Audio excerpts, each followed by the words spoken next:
All right, hello and welcome back everybody to another stream. I'm your SimCFI. I hope everyone's doing fine and thank you for stopping by. Today we'll be taking the 737 MAX 8 from Nashville over to Denver. We'll be flying alongside Captain Jack. He is also going live in the 737-800 next gen, to my knowledge, is what he's taking in a Broncos livery. So we'll be going live alongside. If you guys can go ahead and go to Captain Jack Flight Sim channel. I can actually leave a link in the description or in the chat in a second here. Go over to Captain Jack's channel and go say hi, go subscribe. We'll be flying alongside each other, and we might get in front of him or he might be or I might be following him there. So we'll see what happens. We're just going to be chilling today. Today's an unplanned stream for me. I should be working, but the pairing I traded for the original guy booked back on, so I'm just sitting at home, and if they need me, they'll call me, but we're just sitting at home today, and I should have been flying, but as I said, we're home. So yeah, I hope you guys enjoy this stream, and it's going to be one of our longer flights on the channel. I don't really do long flights on this channel, so it's going to be one of the longer ones, I guess you can say, that I do. I'm going to put Captain Jack's channel in the chat there. I'm going to pin it as well so you guys can go check him out. I appreciate we're streaming on both vertical and horizontal stream, so anybody who's in the vertical or in the horizontal stream, feel free to comment and I'll be able to be checking both of them. I might take a bit because I'm not, professional streamer here, but I'll try to get to both of them as I can. Also, if you're listening, thank you to Aviation Bros for making thumbnails for me now, and also the logo and all the stuff you made before. So thank you so much for that. I'll say hi to chat. We got Hunter in the chat. Welcome, welcome. Hope you're doing well, my friend. Oscar says, what's up? Been flying the IFLY Max a ton recently. The Air China livery is the best looking one, in your opinion. I actually don't have that livery installed, so I can download that one for sure. This is I think every American airline flies this route, so I've just chosen United because the other guys are taking Southwest and American. Flight Sim Gaming, welcome, another fellow streamer and a friend of the channel. Says United 1716. We're going to be United 1766. It's expected to leave in about 20 minutes, so we're going to be United 1766 is what we're going to be. And yeah, let's see if we got in the vertical stream. People are a bit shy in the vertical stream, but we have 22 of you guys watching vertically. If you guys, feel free to like and subscribe and comment, and I'll be able to read your chats as well. Also, throughout this stream, guys, you let me know if the audio too loud, too low, want to hear the game more, whatever it needs, whatever it is. Lastly, we have our channel partners. I'd like to thank our channel partners at the top right corner. There'll be a slideshow running of all of them up there. Thanks to Winwing, PU Air Korea, ProDeSim, all the channel partners that give discount codes and allow us to review products that we wouldn't be able to review without them. So thank you to all of them. And there'll be all the links down in the description. You guys can check out, save some money on some stuff if you're looking for Tobii Eye Tracker, or you're looking for for ProDeSim products, which are on sale right now. Actually, you can use a further discount code to save some more money on ProDeSim. All of them's down below. So we'll head over to the flight deck. I have the airplane just with the battery and ground power turned on. As you can see, it looks like my Nashville scenery isn't the best looking, but we're going to be going into Flight Beams Denver, which is a lot better looking than this Nashville scenery that I have running right now. I don't know if you guys know, but I love using pounds for my weights and fuels and all that kind of stuff, but it seems though the IFLY can only use kilograms. I don't know of a way of changing that. It might be in here actually.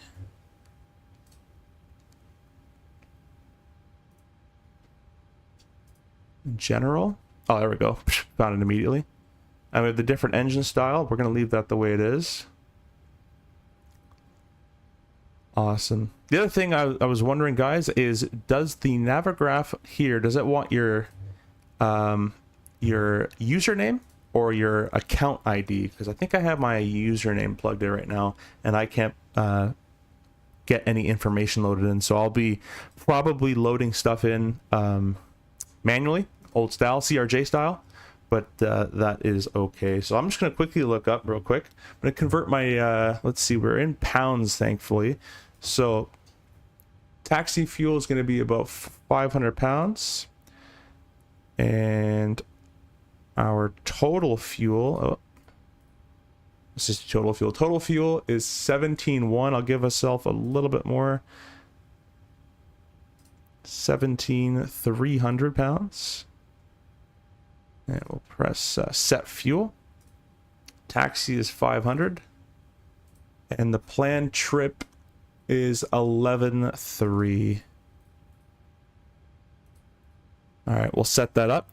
Our cargo, we have, let's see, I won't have a passenger breakdown, but I'll kind of just make this up for the most part. It'll be fine. We'll just kind of throw 2,500 there. And we'll kind of throw 6,000 there. Yeah, as I said, I don't know how to get SimBrief to load in this thing just yet. That's just me. It definitely works. I just haven't taken the time to figure it out. So we'll do 125. Not a full flight, but not too bad. We'll set all that, and then we'll leave it on the takeoff page for the time being. Let me check the chats in case you guys are saying how to do something. Crazy welcome. Thanks for streaming the iFly. Interested to see how it goes. I've been tempted to grab it to have a 737 that is an X-plane, but saw it had some bugs recently. Crazy, in my opinion, this iFly is really good. I've had a couple, not really bugs, a couple things that are probably my fault. But I know Flight Sim Gaming was saying that this airplane sometimes has a tendency to oscillate left and right during descents on VNAV, I think is what he's saying.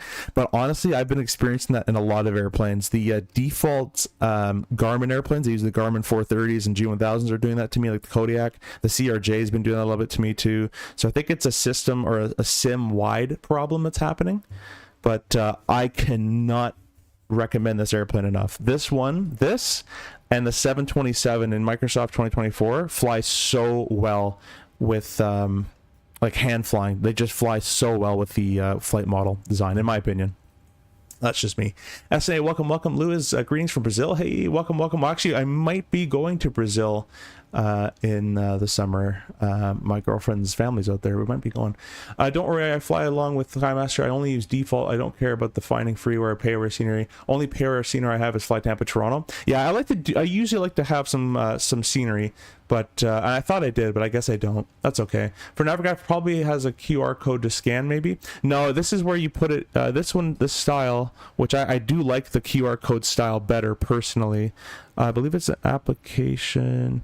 No, it's somewhere. Sim menu, ACARS. You put your account number, or you maybe even put your username.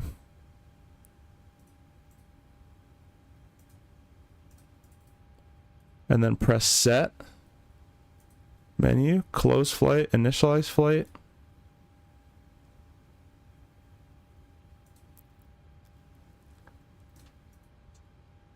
And it got rid of everything.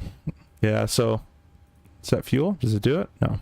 Maybe I have to request it here first. Let's give this a try. Let's make this view a bit more zoomed in for you guys here. I'm going to go over the hardware I'm going to be using in a second here, guys.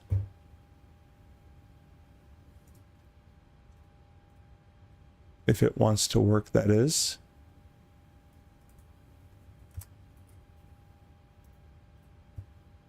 So just loading my Mobi flight. What was I doing here? Index, route, request.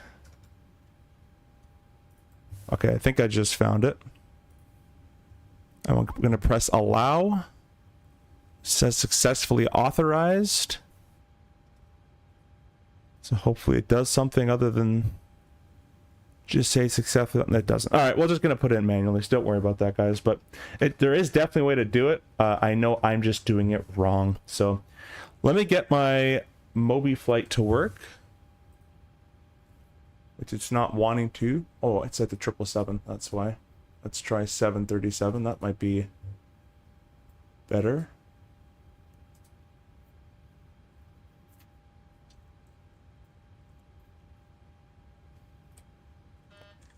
And we're going to get my PU Air Korea connected as well. Yep, twice. For Navigraph probably has a QR. It's EFP menu. Click on terminal chart. Yeah, that's charts, but I need the flight plan. Hey, Skymaster, welcome. Major Mark, welcome as well. Thanks for stopping by, Major Mark. Really appreciate that. Major Mark, another fellow streamer, guys, so go check out Major Mark's channel as well. Michael said, I think the SimBrief ID is the number. The account page SimBrief website. Yeah, I had the number in there. It didn't like it, unless I actually need the actual number sign, which was... if I need the actual number sign, let's try that out. Although my ID doesn't have the number sign in it, but we will. We can try. We're going to close the flight. Sim menu, ACARS.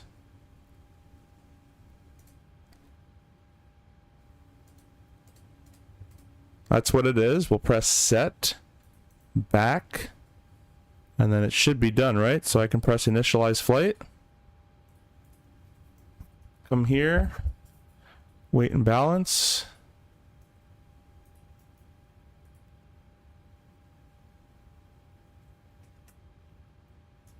And if I put KBNA, oh, look at that. Thank you very much. We'll press load.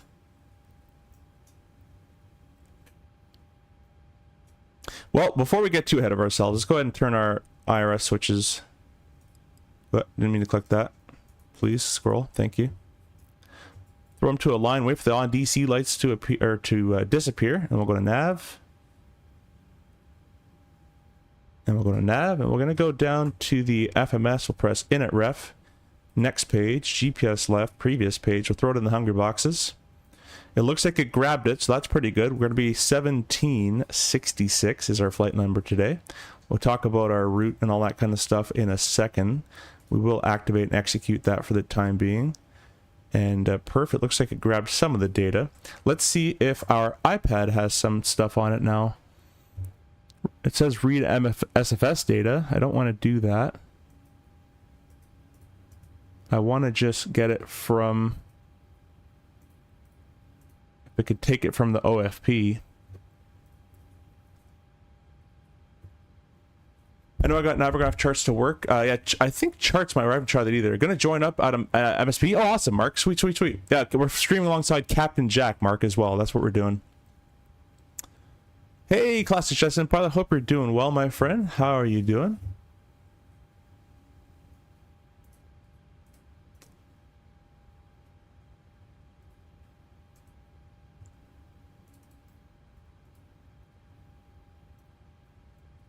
It seems as though my Winwing PAP 3 is not working with my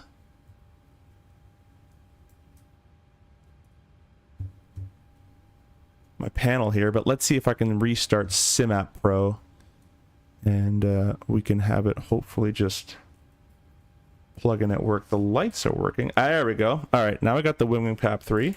All right, I'll have that up and running for you guys in just a second. Let's reload our airplane again. Because we've been messing this with this. So fuel total is going to be 17.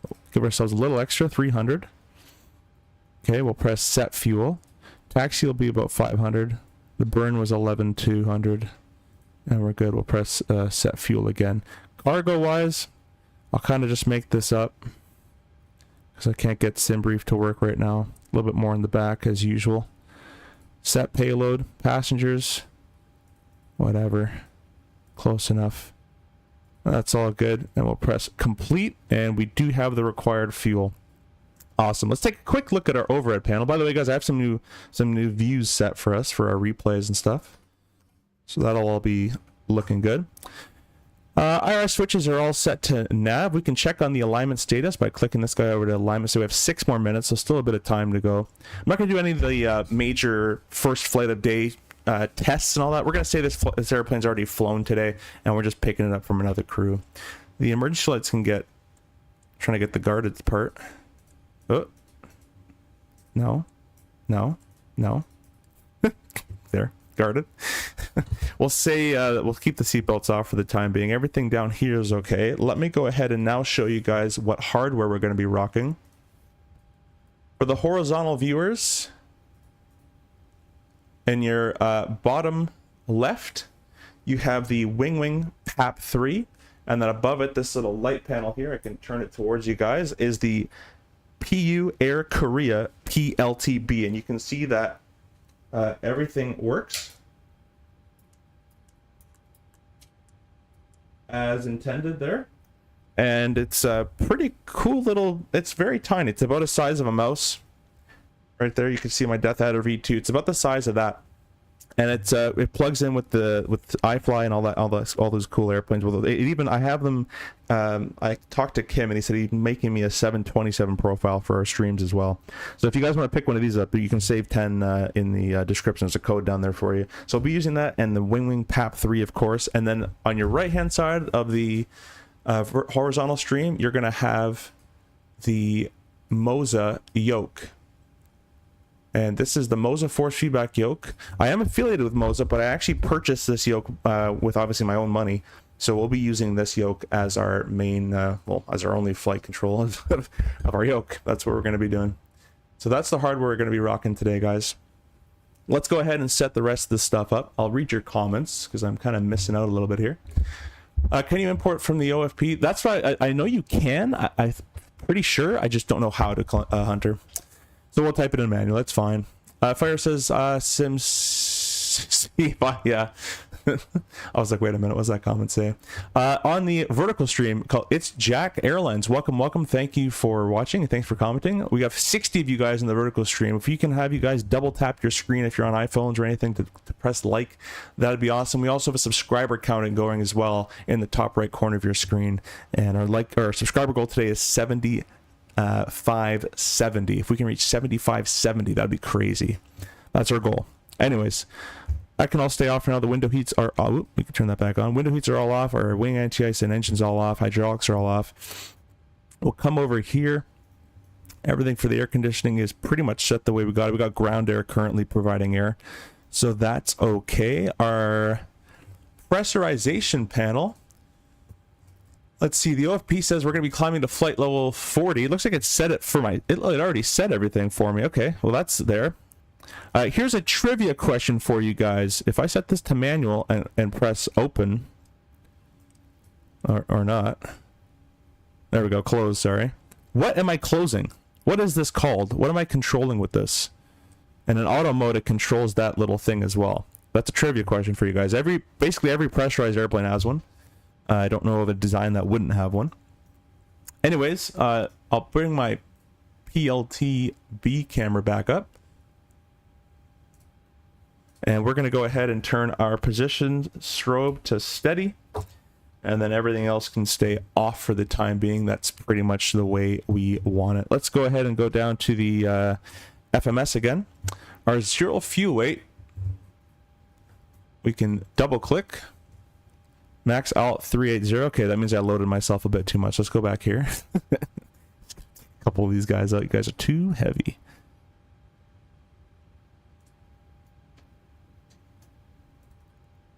Still the same weight, huh?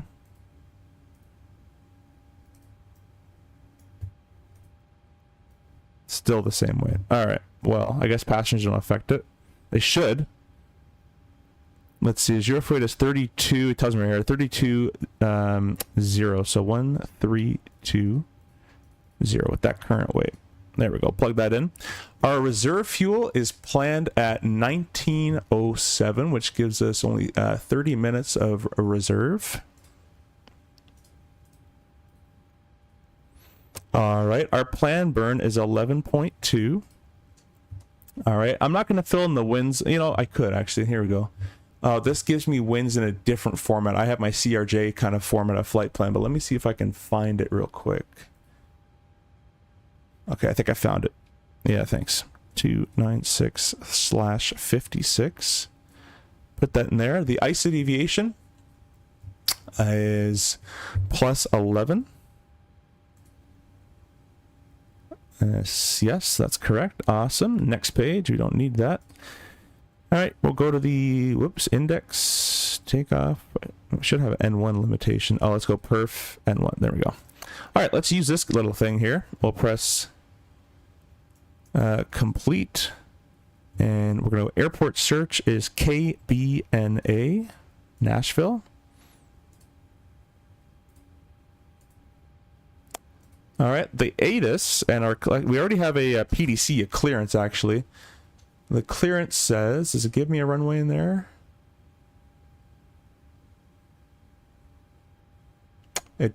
doesn't. However, the ADA says visual approach, departing 2 left and 2 right is what they're currently departing. I'm going to go ahead and look on Navigraph and see if anybody has departed recently, and if so, of which one. It looks like 2 left was just used to depart. So we're going to plan 2 left, and hopefully that works. Do TO1. Flap config will be the optimum if I have a setting for that. Condition is dry. The wind, let's see here. Get the weather back up. It's 280 at 4. And the outside air temperature is probably pretty hot. Yeah, it's crazy hot. 32 degrees. I just had a Nashville layover actually last month, or this month. Oh, no, last month, August. It was very, very hot. 3007, doesn't like that. 30.07. Okay. I can't press calculate for some sort of reason. 1, on, off. There you go.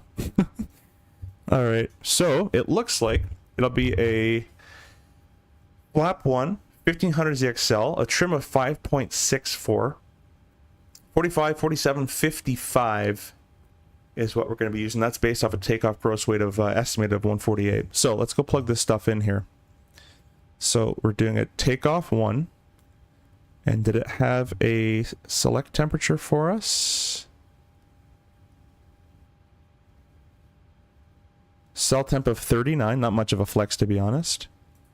There we go. 85.1 is the number that spits out. It has 86.1 as our N1, so that's way too far off. We're going to delete the flex. In real world, I don't know about the 7.3, but if we're flexing in the RJ, we can't be no less than this number. And because it's planning me at 85.1, I can't be lower than 86.1. I'm going to delete that. That gives me 90. Let's go ahead and give it 35. 86.6 is perfect. Awesome. We'll do climb 1 as well. Takeoff. It'll be a flap 1. We'll put the CG in there as well. It auto trims for us. 46, 47, 55 is what it spit out. 45, 47, 55 is what it spat out there. Pretty close. We'll use those. It's close enough for us. All right, let's go ahead and start the APU. I get the, I think it's the left side aft pump, if you guys can correct me in there, but you can. On, and we'll do the APU start. I'll go outside, you guys can hear these beautiful sounds of the APU.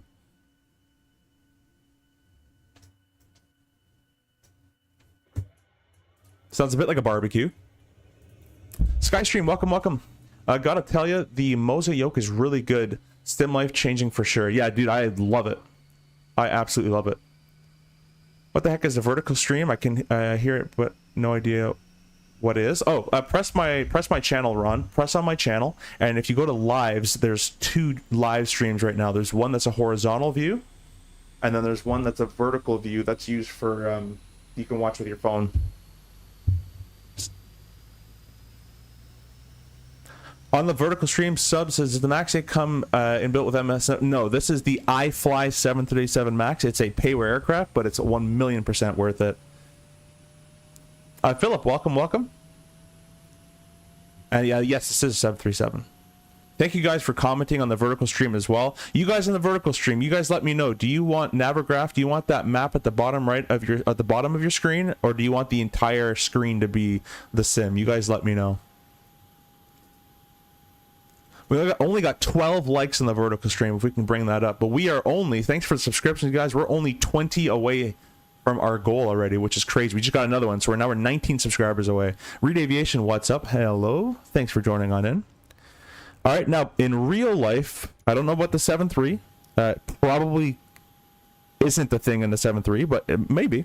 In the CRJ, we can't turn the packs on from the APU until the ground air has been disconnected. That's more of a CRJ 200-ism that's stuck with our policies right now. But anyways, what we're going to do is we're going to go ahead over here, and we're going to go to menu. Before I do that, let's go ahead and get our APU Gen 1. Gen 2 has been transferred over to the APU. And let's go to, I believe it's system page. Then I believe it's sim menu. Ground support. We're going to get rid of the chocks. We're going to get rid of the electric, and we're going to get rid of the air conditioning. We're going to press set. And now that that's done and the air conditioning hose is gone from the outside, we go ahead over the overhead panel and we're going to select the APU bleed to on. So now we're bleeding the APU of its air. You can see our pressure rises, and we're going to turn our packs to auto, probably even high depending on how hot it is. Okay, and now we're going to go ahead and cool the cabin down. And as you can see, it's very hot. Passenger cabin is 80 degrees Celsius or Fahrenheit right now. Super hot. So we're gonna go ahead and cool that down. Alrighty, let's turn our galley power both on. Let's take a look at this clearance, and I'll read it out loud here so we kind of have an idea. We got 3 more subscribers. We are I can do quick math, 16 subscribers away from the subscribe goal already. You guys are going nuts with that. We've already got like I think 12 subscribers so far, which is crazy. Okay, so Nashville, we are cleared 7% max from Nashville to Denver. Flight plan route. And squawk 1050. Remarks cleared the part in 3 departure. NACI transition, maintain 4,000 feet. All right, well, let's go in here. Let's put in 4,000 feet.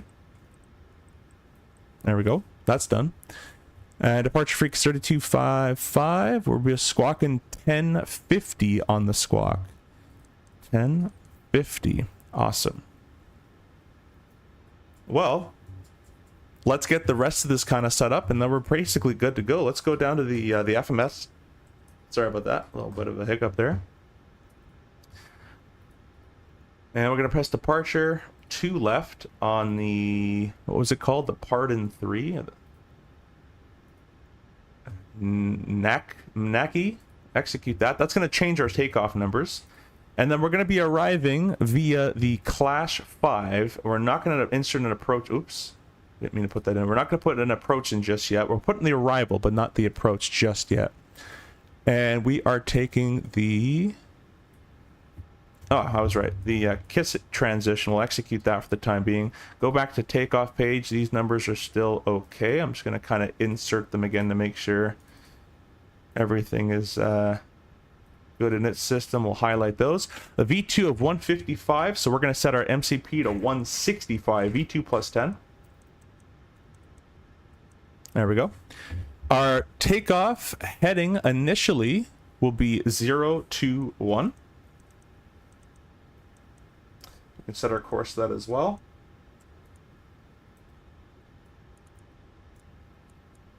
We'll turn both left, not hitting it, and right flight directors on.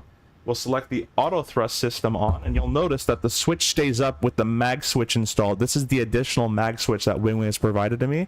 Absolutely outstanding. And when I disengage the auto thrust, the switch falls off. That's really cool. We'll bring that back up. We'll select LNAV. We'll select VNAV. And you can see auto thrust is armed, LNAV, VNAV armed. That's what we want. The altimeter, I'm just going to press the B button. It'll set it for a 3007. Let's go ahead and get this whole mess figured out. Let's press engine transfer because we want an entire map. We're also going to select traffic. There we go. And that is looking pretty decent. All right, guys. Well, without further ado, we're basically ready to push here. So let me go ahead and get my frequencies up. We just got more subscribers. We're only 12 away from our subscriber goal, but if you guys go past the goal, of course, I ain't going to complain to you. 1935 is the freak. And we only have one person online. It's departures. That's okay. And then our 1440 descend and maintain 4,000. Center was 3255 is what they said. So we'll have that ready to go for later. Always get your frequencies ahead of time. It's so much easier if you do. United 1716 with Victor. Oh, Flight Sim Game is flying along. Flight Sim Game is flying along with us. Awesome. Southwest 3394. The airport's going to be about your 1 o'clock in 7 miles. Report in sight. Oh, didn't mean to click that. Southwest 3394. We actually have them going. All right, we'll get the rest of this stuff kind of ready to go. Southwest 3394 cleared visual approach runway. Let's get GSX out and loaded.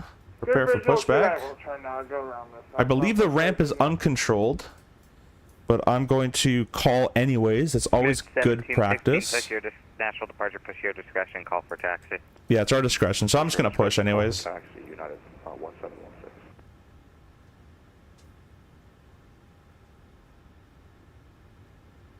quickly looking if it did give me a runway. It didn't. So I'm going to plan 2 left. We're going to go... Let's see here. We're going to push to the nose to the right is where we're going to go.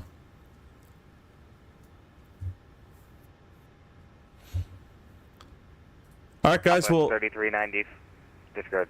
A very quick 1440. Turn left. departure brief. 110. I'll make this bigger for you. Doing the pardon 3 off runway 2 left. It's going to be a heading of 021 or as assigned by ATC up to 4,000 feet. There's no noise, and the engine procedure is straight ahead to 4,000. Southwest That's basically it for this. It's an RNAV GPS SID. Pretty simple stuff. MSA is 3,100 feet if we need it, but it's visual. So that's it. We're going to do for that. We have auto throttle, LNAV, VNAV armed, 4,000 feet, 3007. At 1440 airport. And the Spock of 1050 is all set. Nose to the right. In 10 miles Before I release the parking brake, let me get rid of the chart there. We're going to go visual approach, runway 2 anti-collision. If you guys, I'm trying to get away where I can see, click it and you guys can see. Anti-collision light on. And we can go parking brake off. Don't worry that my wing's going to go through that. Goes 907. Contact Memphis Center 132.55. Happy Labor Day. 122. I forgot it's Labor Day. Memphis Center for Broncos 907. Thank you, man. Appreciate your help. Captain Reese, welcome, welcome. Frequency one more time. 132.55. This is a max, yeah. This is 737-8 max. 132.55. Thanks, buddy. It's been a while since Aviation I've been on Bros, hello, Bastion welcome, here. welcome. I Thank you appreciate for that. making the Broncos thumbnail for 907. this. Let's go ahead and get our For departure. air conditioning all set up for startup. Pack off, APU bleeds on, isolation valve open, and we're going to go ahead and start number 2.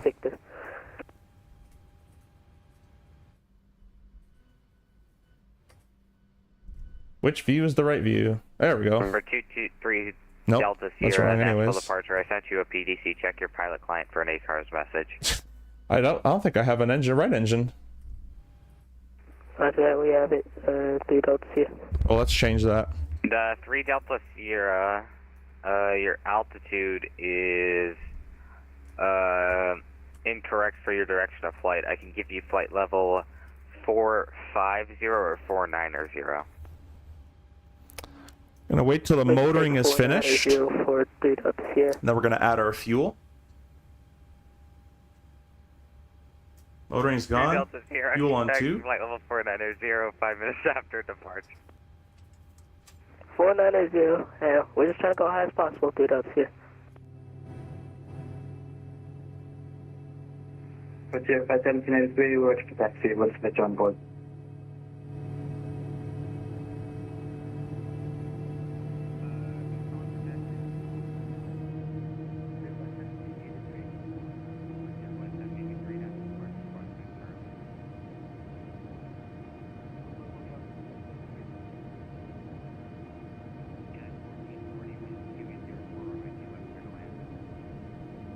Guys, we are 10 subscribers away from our our subscriber goal. I just noticed that my handle on my Bravo is set to max flap, but that's because I was practicing landings earlier. That is my fault. That is my fault. I'm gonna start number 1.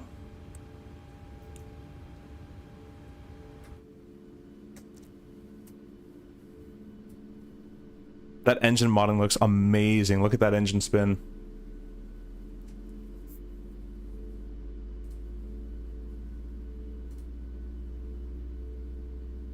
Yeah, the max motoring is very long. All right, I'm pretty good. Happy Labor Day. Yeah, happy to you as well. Hope you're doing good, my friend. Thank you for stopping by. Go back to the inside here. We're still motoring.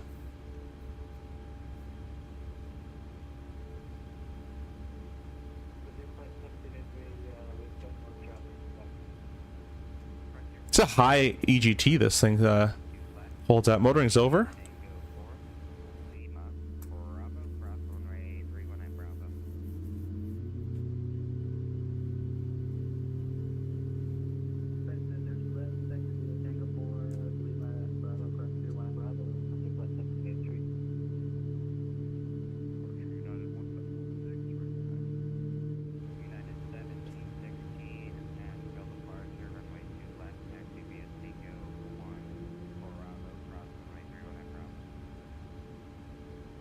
me get my notepad out.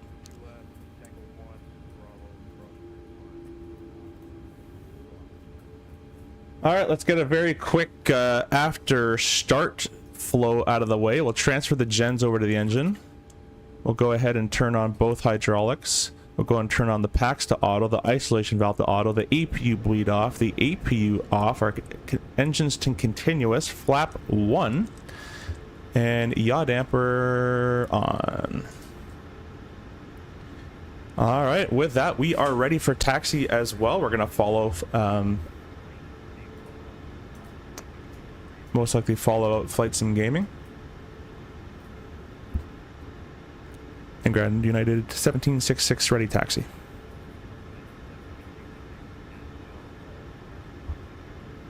I always forget that. Not like there we go. Should be on now. Why do I have checklists in real world? Actually, I think it's that one. There we go.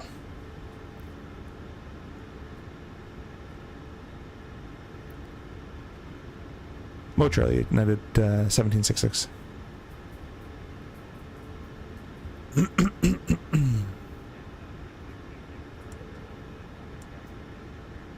Check will hold United 1766.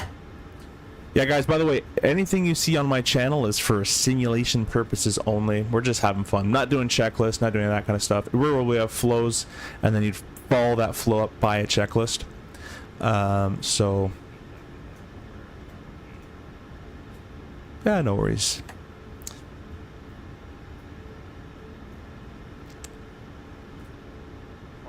Roger, United 1766, runway 2 left, taxi via Tango 2, Lima. Correction, Tango 2, Bravo, cross runway 31 at Bravo. Tango 2, Bravo, crossing 31 at Bravo, United 1766. Alright, Tango 2... that's a... I have to do a... question. I have to do a 180 in here. I take a full... United 1716, you're going to give way to a Frontier That's flight interesting. 1783 coming off of Lima. Wait, give away to the Frontier. I'll have to do a little bit of a spinaroonie here. 3 Delta Sierra, go ahead with your question. 3 Delta Sierra, we're going to be Can I go ahead and turn our taxi light on? if we were very heavy. So, if it's ever an exception, could we expect runway 31, even though it's not in use? 3 Delta Sierra, you can expect runway 31. Expect 31, but 3 Delta Sierra. So if you guys want to ask for that in real world, if you want to change runways, say such call sign, we require runway 31, operational restrictions or performance limitation. You can make it sound a bit more professional than we're very heavy. Not dogging on the guy, just saying. If you want to make it sound a bit better. Alright, we've been cleared Tango 2, which is actually quite strange. Real world, I've been to this airport real world in the RJ, we actually taxi out Tango 1. Usually outer lane is for taxiing out, and then Tango 2 be the inner lane, which is usually used for coming into this area. I'm going to catch up to Flight Sim Gaming, so we're going to go a bit quicker.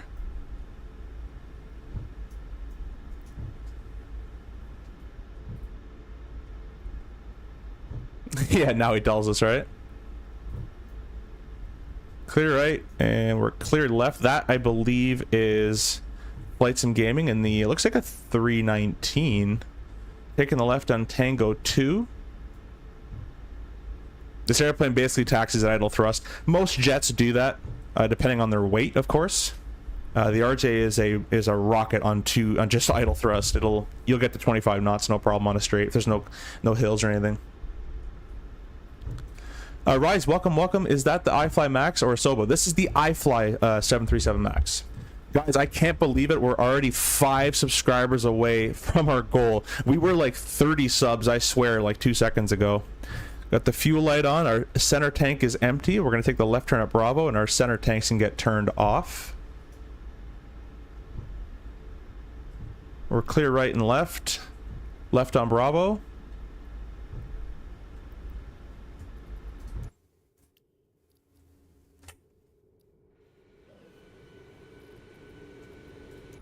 Sorry about that, guys. Wanted to get my my showcase view back towards us so I don't press showcase and then we end up in Nashville after.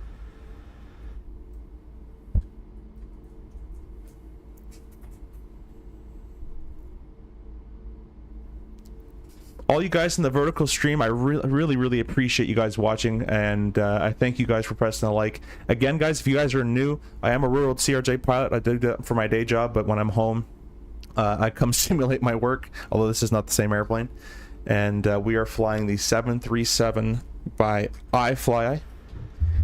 And if you guys want to help out the channel at all, you guys can become channel members. I would really appreciate you guys if you guys want to become channel members. You get access to honestly not much, it's more just to support me, but you get access to our custom emojis that Aviation Bros has made, and I have a couple of members only videos as well.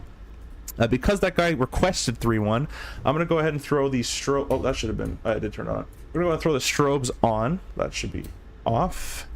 We're clear left across 3-1, and we were clear to the right. Can't really see too well. Yeah, we're clear, right?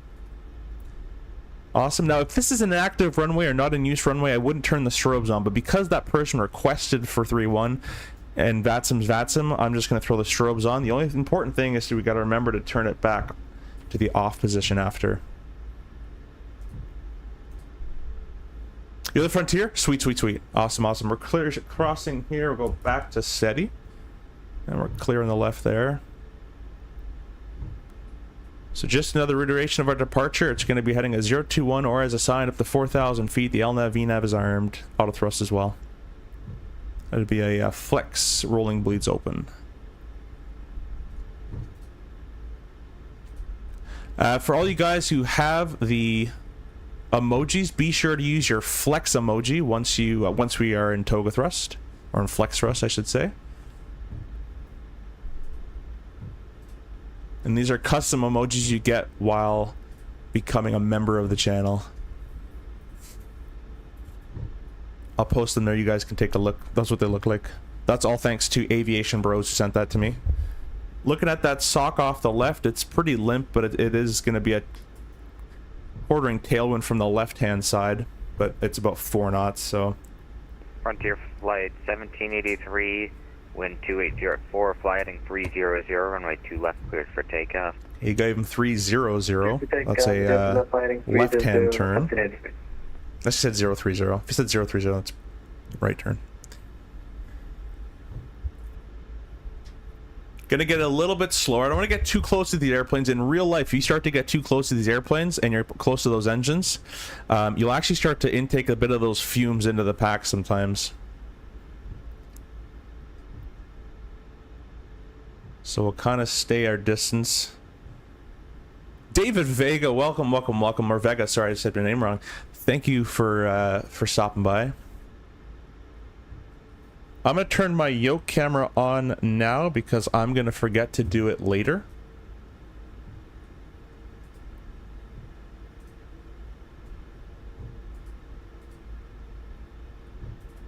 A little bit uphill, looks like. Again, guys, I have my profile loaded for the 3.7 that I've made. The 3.7 IFLY is not fully supported from Moza just yet, or through the software, but it works okay. Definitely a better feeling yoke than I've owned Satec and Thrustmaster yokes, and this is by far the best one I've ever owned. No question.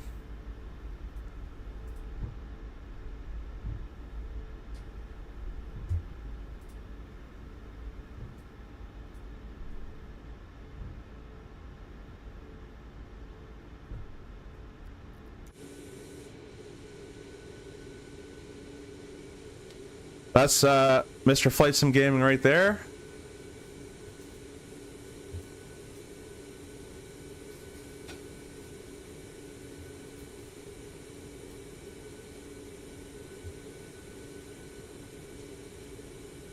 At 1716, runway 2 left, line up and wait.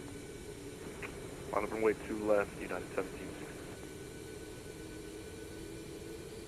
Guys, whoever's watching this stream right now, do me a big favor, click that pinned link at the top. That's Captain Jack, a really good friend of the channel, and we are actually flying with him.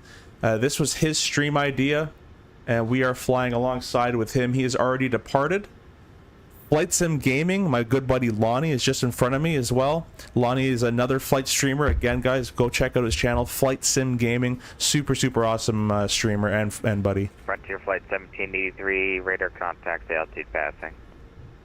Okay, we're gonna stay short of 2 left. And then let Lonnie go, and then we're gonna get going out Frontier here. Flight 1783, make sure you're flying heading 300, climb maintain 15,000. I'm telling you guys, those quick headings and quick altitudes are so easy with this autopilot panel.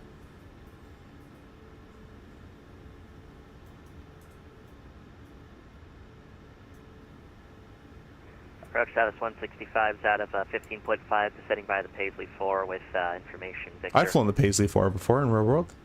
I remember that name. 1716, wind 280 at 4, fly runway heading, runway 2 left, clear for takeoff.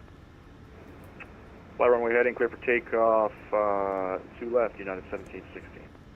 Frontier Flight 1783, proceed direct to Kello. That was Kello, Frontier Flight 1783.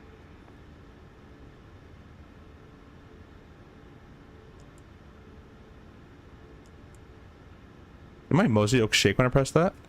No, it didn't. Okay. That's kind of weird. Approach status 165, 14.5, descending by the Paisley 4 with Victor. All right, guys, we're not going to call this guy that... Southwest 150, 165, We're not going to call this guy that we're holding short. He knows we're holding short. He's going to wait for Lonnie to get going. Runway 2 right. Status 165.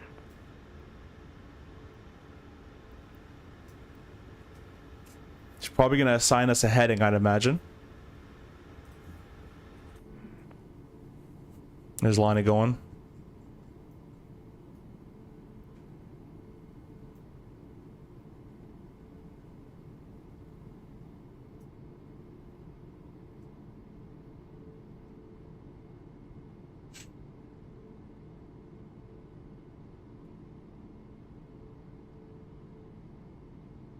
Look at that Heapler. That looks really cool.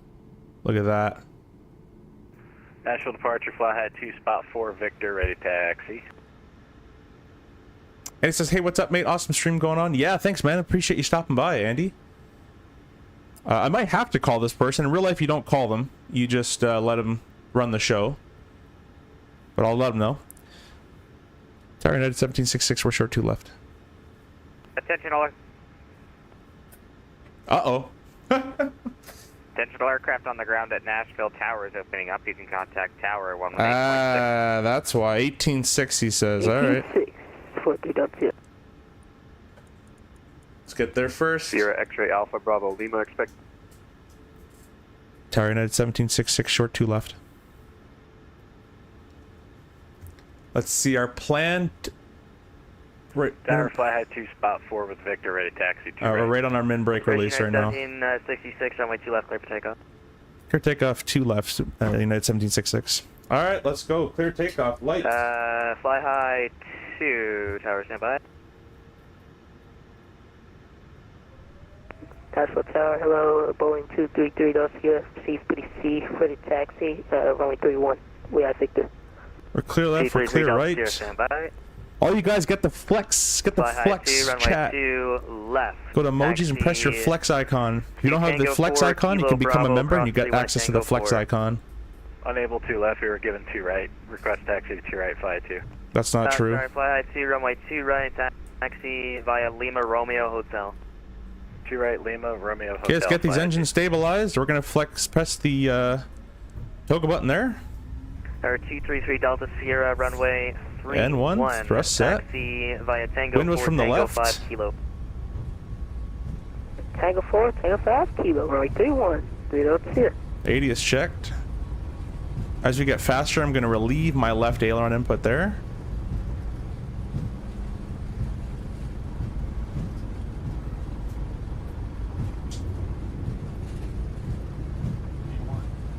Rotate. Airplane. Oh, my yoke's not working. Airplane. Alright, I don't know why this isn't working anymore. Of course. Probably should have tested it on the ground. That's why we do a flight control check. Moza. Ah. It wasn't set at all. We'll have to do that for the time being. And I have a quick fix, guys. I know it's not real. I know it's not real. I don't really care. We're gonna do that. There we United go. 1766, contact D, departure date. Over to departure, United 1766. We're gonna go gear up. Yeah, my yoke settings weren't plugged in. I did a different setting for a different airplane, and I guess it didn't like it. That is my fault. Not a sim fault. Okay, we're going to engage the autopilot. Only going up to 4,000 feet, so we'll get these guys called up pretty quickly. We're going to go flaps up as well. Good afternoon, United 1760. LNAV VNAV speed N1. Flaps up. 10,000 for 15,000 direct kilo. Autopilot button didn't work. We'll try that again. Command A. United 1716, Memphis Center, hello. Climb and maintain flight level 320. Climb and maintain flight level 320, 1716. Departure United 176635, climbing 4,000. Oh, come on. It wasn't quick enough. Who was climbing through 4,000? United 1766, level 4,000.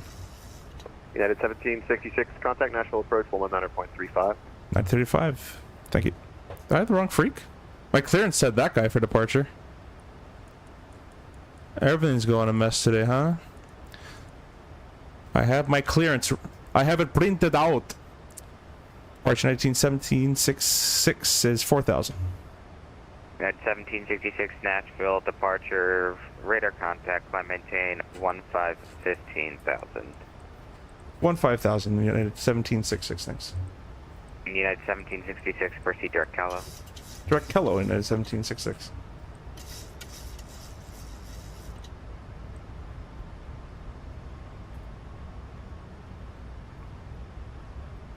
Direct Kello. LNAV, it was 15,000, right guys? You guys confirm in the chat for me. You guys are my pilot monitorings here.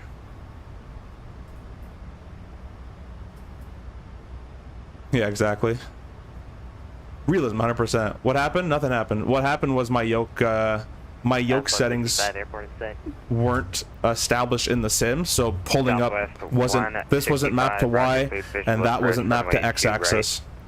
Good visual approach to That's all. 165. Anyways, we're gonna go these lights off, and we'll keep going. At departure, United 1766. Sorry, just confirm 15,000 the altitude. 1766 A firm. Okay, thanks. I'll make sure I'm not going crazy here. Always confirm, guys. Always confirm.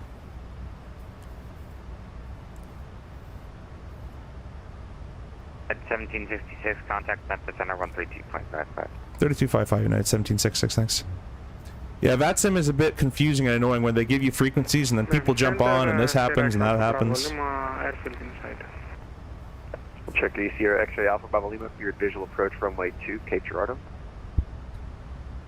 Clear to visual approach runway 2, Sierra X Alpha Bravo Lima. Center United Scenes, United 1766, back with you now, 10 climbing 15,000. United 1766, Memphis Center, hello. Climb and maintain flight level 300 for now. And just be advised, United 1716 is also on frequency.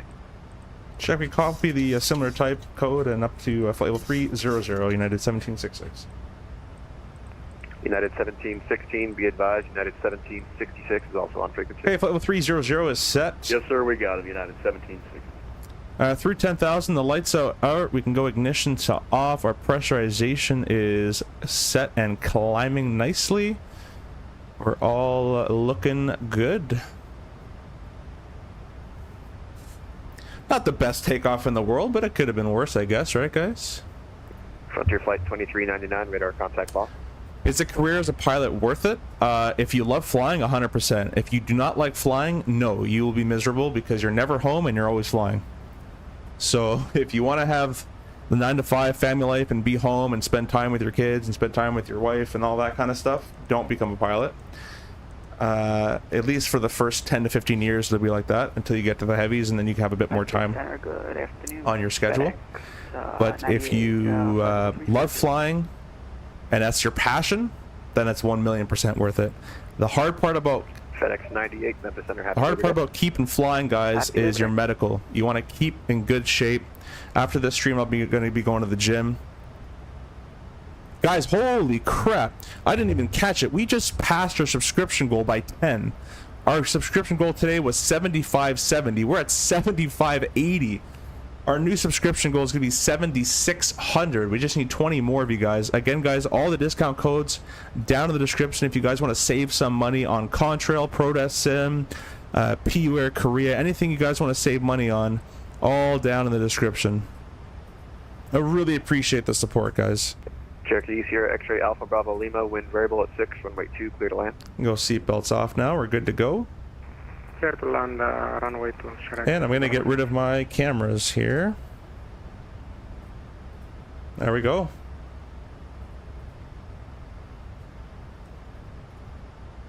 American 1571, descend via the Hobart 4 arrival. Correction, descend via the Blues 5 arrival. Memphis is landing north. Memphis altimeter 3006. Also, guys, we are flying alongside Captain Jack. Be sure to go and stop by Captain Jack's channel. The link is pinned in the description at the top. We are flying with him. This is his route. I'm just tagging along. There's through 18,000 feet. We're going to go ahead and press our transition altitude there. Standard. Oh, it's all synced. I forgot that it's synced in here. That's not real, of course, but we'll set it for like that for the sim.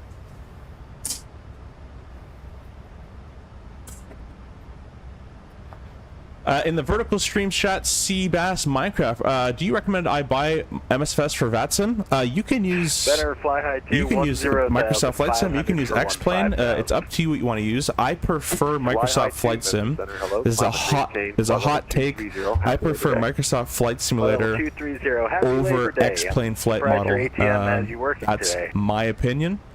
There's going to be I'm a rural CRJ pilot, so that's from my experience. I like this one better. There's going to be rural pilots that tell you the other one's better. At the end of the day, guys, both sims are a video game, and none of them are close at all. So you fly the one you like. That's my stance on that. So I say I would highly recommend, if you like flight simming, I'd highly recommend getting into Microsoft 2024. It's very stable now, and you'll have a good time with it. X-Plane runs a bit weird. Well, yeah, it probably does. The other thing is Microsoft is a lot easier to get into out of the box. It looks great, so you'll probably have better luck with 2024. I'm on Flight Sim 2024 right now, and it runs beautifully. I just made my settings for 2024, so go watch that video. It's out now on my channel. It's my settings and all my settings for 2024. My tips and tricks to get 80 plus FPS with good frames while streaming on 2 streams. So you guys can go check that out, and it'll hopefully make your sim experience a little bit better.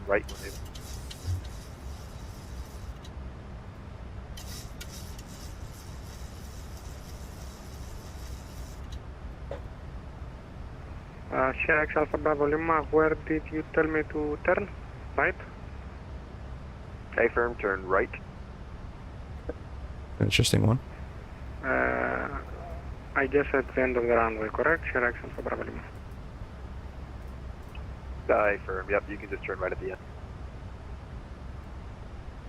Roger, wind was a little bumpy during the landing. Sierra X Alpha Bravo Lima. Man, these passengers are damn blinds. Roger.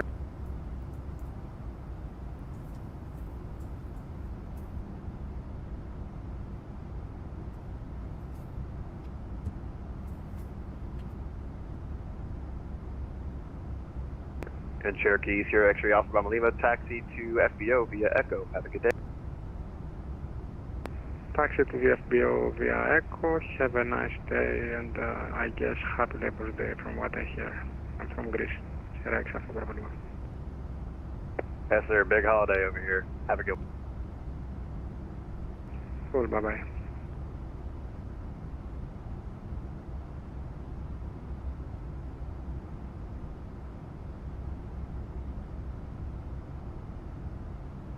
Alright guys, we're about to go check back in with Captain Jack, and we're on a Discord call with him right now, so we're gonna go say hi to Mr. Captain Jack in just 1 second here.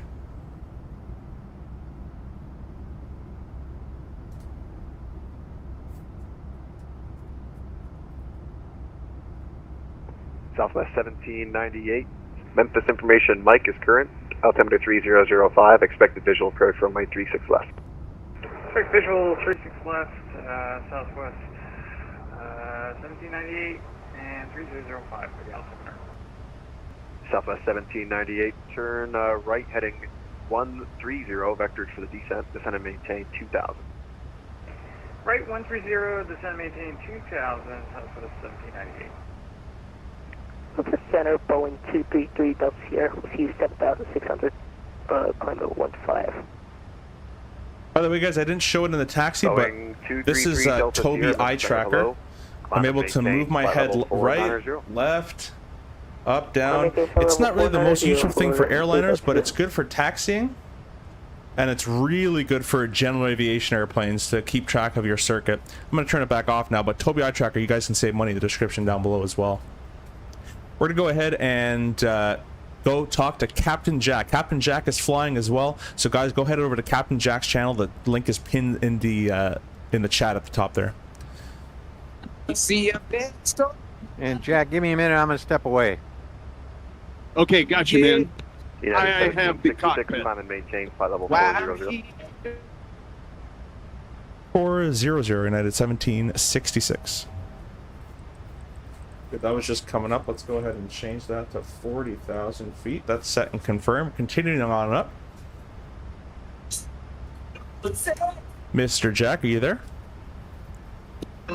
Hey, man. Welcome back. Sorry, can't really hear you that well. Okay, I'll fix that. I was kind of digging on easy like a Sunday morning by the Commodores. Oh, nice. Oh, we're just checking in. We're just climbing up the cruise, going up to 40,000 feet, and you're live with the chat as well. Hopefully, people come stop by. I don't know if they're coming by, but if you guys go to Captain Jack's channel, just let them know we sent you and say hi. And guys, likewise with your Sim CFI. You'll see his information pop up on my screen here. Get over and give him a like. As a matter of fact, this young man is a real-world pilot for real. And I have learned so much watching him and his live streams and being a friend with him. And CFI, you're one of the best, man. One of the best. I appreciate that, man. It was a good friendship here as well. I'm liking the flight so far. I tell you, I am really enjoying this. It makes me realize how much I miss getting to be in here. Oh, I love what you did with your open screen there. I'm going to pull that up here on monitor too. You guys have got to see this. On my what, sorry? Yeah, I'm on your YouTube channel. I'm going to pull it up and put it up here. Oh, okay, sweet. How do you like the new thumbnails? I had my buddy Aviation Bros made it for me today. Absolutely love that. Absolutely love that. Let me drop you a like there. Left 030, set the 36 left localizer, southwest 1798. Love the way he rips that guitar. Let's see, if you do this, where are you? Here we go. Azrael, what's up? This is first time chatting here. Watched a couple of your RJ videos, not totally new here. So yes, CFI, you're doing both the vertical 1 second and the horizontal stream then, right? Yeah, there we go. Yeah, we're doing both streams today. I have to get you to show me how to do that sometime. Anyway, guys, yeah, there's a CFI screen. Looks like you're in the max today. Yeah, we're up in the max, and we're going to be going up to 40,000 feet. Nice. My cruise altitude is, we're there at 360. Nice. I'll be just 1 second. Sorry, Hazer, get back to your comment there. Right now we're chatting with Captain Jack. That's another really good friend of the channel. He's live as well. His link is pinned at the top there. Thank you so much for stopping by. Hopefully the CRJ tutorials really helped you as well. There's going to be more coming soon. I'm just kind of more waiting on the flight model to be updated for 2024. Is what we're currently going to be doing. So really appreciate that, guys. Thanks for all the likes and the subscription in the chat. We're gonna go back to Captain Jack. We're just talking to him right now. And I hope you guys are all doing good. Really quick, Seabass says 737 Max a mod. Yeah, Seabass, this is the IFLY 737 Max. It's very, very worth it. Unpopular opinion, I like using Aerofly FS4 as PC flight sim because the graphics are pretty good and the physics explained like. I've never flown Aerofly, but I haven't heard the greatest things. But hey, as long as you like it, you're good to go. Gabtree, welcome. Thank you for stopping by, guys. And guys, you are doing an insane job with the subscriptions. We're almost at our new subscription goal, which is 7,600, 15 away from that right now. We'll go chat back with Captain Jack. Captain Jack is live right now, guys, as well, flying the 73NG. We're gonna go chat with him again. We're back with you again. Sorry there. Dig on some Eagles, man. Nice. I might have to mute just because I can kind of hear it, and it might ruin the might copyright strike it. Yeah. I'll put it down low here while we're talking, and hopefully it won't come across. But let me know. That's all good. If you, I don't want to ruin your thing either, because I do like you have more of like a radio show kind of vibe going. Yeah. That's kind of my special little corner, but that's all right. We can hold off on that. I want you to tell me a little bit about, you say your sim CFI. What I want you to do is tell me and the people who are on my channel here a little bit about your channel and what you're all about here on YouTube. So go ahead. I've got the music killed for the moment. Sure. Okay, you listen out for my call sign then, because I'm going to miss it. Are you still on... I think I got everything. What frequency are you on? Are you on center still? Let's see. Hang on here. Let me do that. Okay. Now I got you. Yeah. Go ahead. You're up. Because once you get me started, I ain't gonna stop. That's all right. Yeah, your Sim CFI. It's this channel used to be called Mr. Boeing. This was like 8 years ago, or maybe 9 years ago now. Then it used to be called Flight Sim Fan, which was that for about 3 to 4 years. Actually, I think 5 years actually. And then one day I was sitting in chat, and I think it was CST Gaming, me, Owls, Major Mark, and a couple other people. I thought that was your call sign, sorry. That was being called. What's your call sign, actually? I don't even know what it is. Broncos 907. Okay, cool. That one's not hard to miss. Anyways, it was a couple of us in the chat, and I was, for some reason, thinking of, like, Spider-Man. Like, your friendly neighborhood Spider-Man. So then I just said, oh, what if I'm, like, your, like, friendly neighborhood simulator flight instructor? I love that. So that's how the name came about. I've been flight simming for about 13 years, maybe longer. I started out with FSX at the PMG-37, and I've pretty much touched all the major sims and major aircraft. X-Plane 10, IXCG-37, both X-Plane and FSX Concords, the FS Labs, and the I forget what it's called, Clemetia or something. DCS, I've flown every single airplane at DCS. I used to be I used to run a DCS squadron for 5 years as one of the admins and lead trainers with a lot of other people. Oh, wow. And so I've been flight simming forever, and then been flying for about 7 to 8 years. Started in 2018 when I was 18.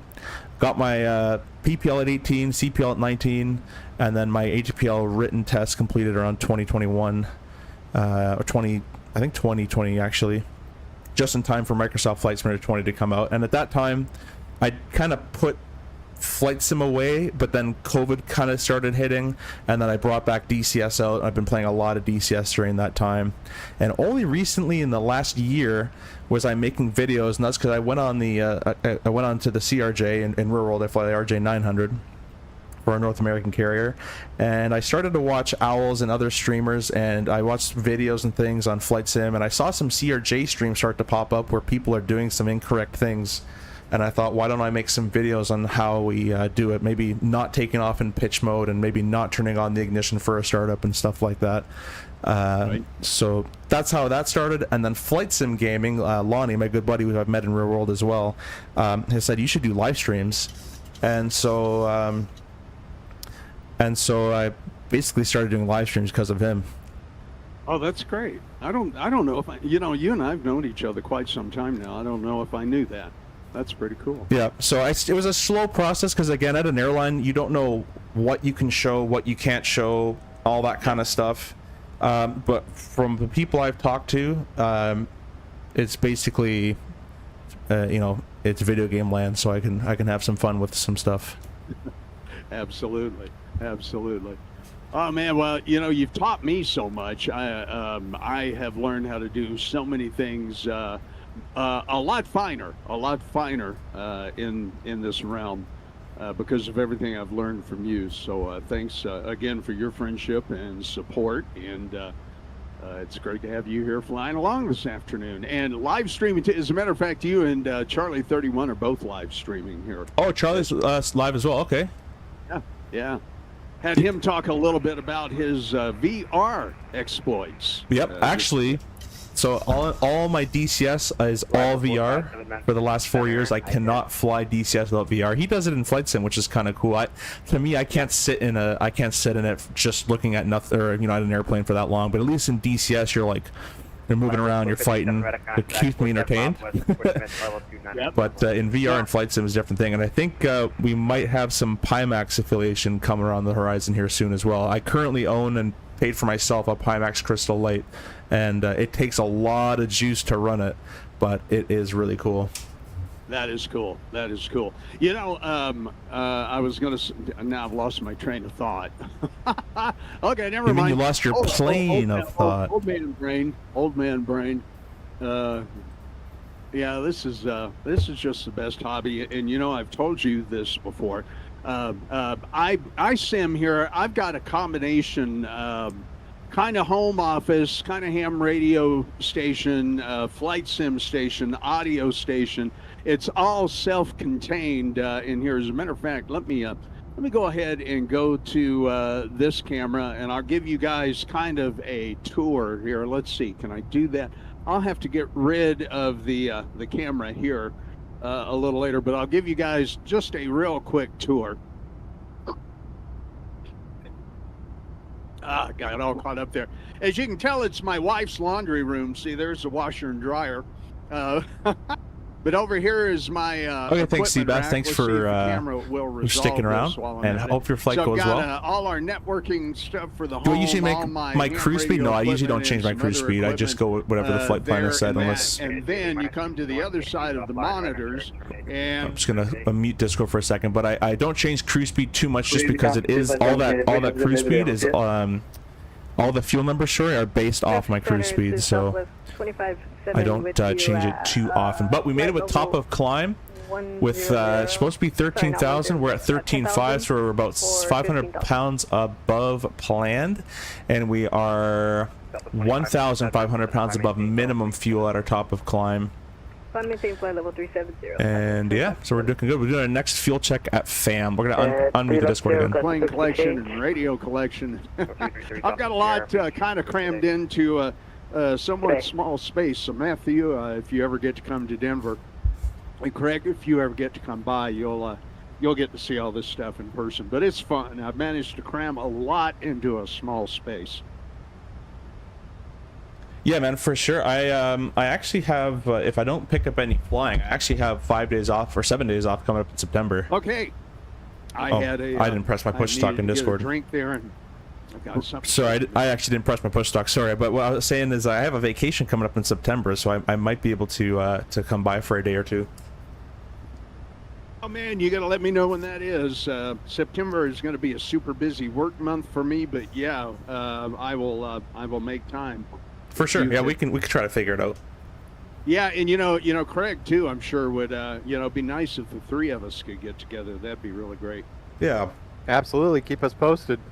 Yeah, what do you think you're looking at this point? I have my schedule, and it's I have. CFI, where'd you go? Oh, you don't hear me anymore? Oh, 1 second. Okay, well he'll be back. You hear me now? Sorry, my button's being annoying here, but I have Monday the 15th. I don't think I'm having anything planned for that. All the way to the 20th off. Okay, I am going to be gone Sunday the 14th, the 15th, but back on the 16th, and the rest of the days I am off. I'm going to be unsupervised, as I like to say. My wife is going to visit her dad out in California. So man, into that week, middle to end of that week.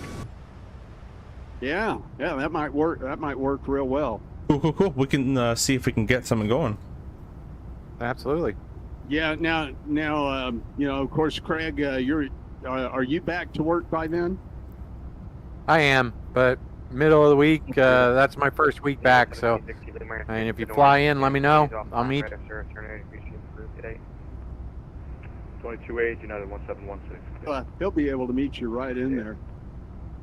All right, let's see. I am at flight level 360. Man, I've got something stuck in my throat today.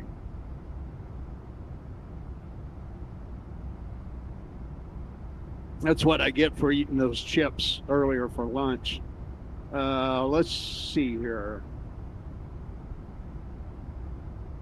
Another thing that I do, guys, is my desk, my work desk, my main operating desk. It's kind of a stand-up desk, so I don't necessarily just sit in the chair watching the airplane fly. I get up and move around and walk around with the headphones on, and that occupies me for a while. I'll tell you what, I'm going to go ahead and start the music back up just a little bit, just so you know.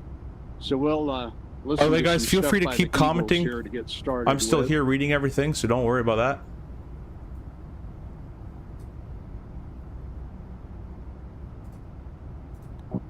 There we go. But if you guys can click that link in the description, go over to Captain Jack's channel and give him a subscription. I would really appreciate that. Jack's an awesome guy, really, really nice person as well. You know, this one.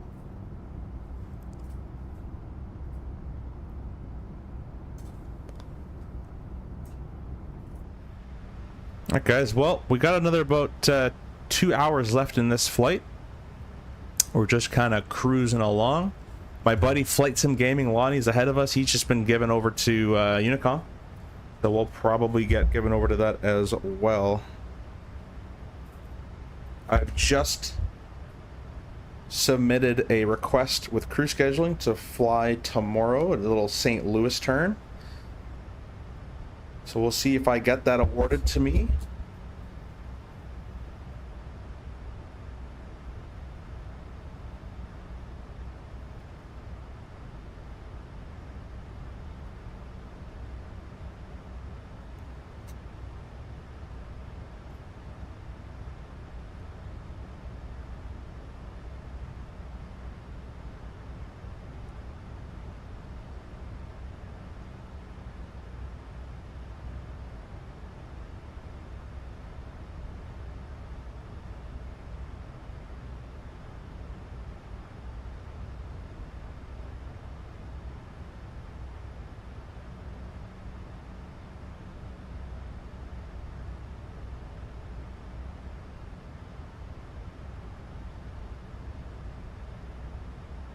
United 1766, leave my airspace to the north, stand off line, radar service, terminate, green straight through. Have a good day.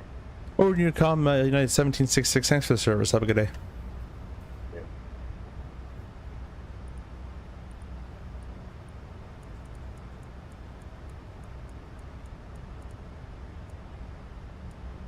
All right, 22.8. If you guys don't know what 22.8, that's the Unicom frequency. It's basically, some people call it the dark side, but it's just a traffic. Other airplanes talking to other airplanes. No air traffic control. It's just that they don't have anybody to staff it on VATSIM right now. So we're just talking to ourselves. I think Major Mark is also flying along with us. Major Mark is a really good friend. I think he's maybe just behind us. I don't actually know where he is, but he's, I believe he's flying with us as well. You guys can head over to Major Mark's channel. Super nice guy.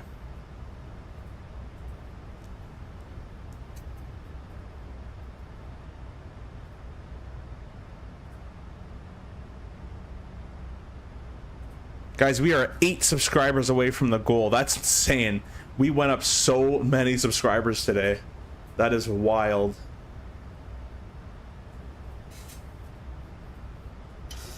I didn't mean to do that. There you go. Autopilot back on.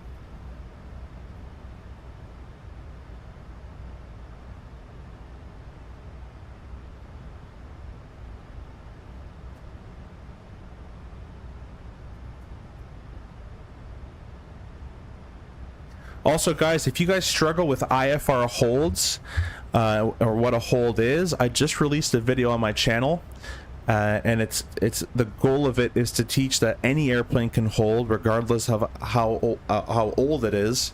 So if you'd like to go watch that, it's a bit of a longer video, so maybe put it at nighttime while you're falling asleep. It'll help you fall asleep. That's probably for sure, and it'll hopefully instruct you on how to perform a hold, and maybe just give you some insight on in real life when we get given a hold clearance, what the airline, what the pilots are doing up front, and you know, other than people just thinking we're just doing nothing, we do a bit more than that. So you can take a look at what we do, and that video hopefully will help you out in your IFR holding. A lot of tips and tricks and all that kind of stuff.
Get a nice view here. Also, guys, join me later tonight. We'll be taking the 777 from Zurich to Geneva, which I know sounds like a very short flight, but Swiss actually operates that flight in October, I think only once, and then it goes on further to some holiday destination. So we'll be operating from Zurich to Geneva in a 777-300, and then they don't do the turn, but I'm going to do the return flight, and we'll be doing that. Aviation Bros made a really cool thumbnail for this flight and the later flight tonight at 9:30 Eastern. So be sure to check that out. All right, we're coming up on the waypoint FAM, and we'll do our fuel check once we get there. Another couple seconds. There we go. Smart turning before we hit that there. So coming up on FAM, our planned fuel is 12.3. We're at 12.8, so we're about 5 above that, and our min fuel is 11.1, so we are about 2,000, about 1,800 pounds above minimum fuel, which gives us some extra gas, which is always nice.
Should be a nice picture or a nice screenshot for us. Sorry, messed it up 3 times. That's gonna be a nice view for us on landing.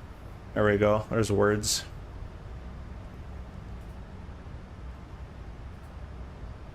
Anyways, guys, I don't know if you guys still remember, but we had a trivia oh, I touched my probes on. We have a trivia question going on, which is, what is this valve? And I don't know if you guys still remember from when we were starting up, but that valve is the outflow valve.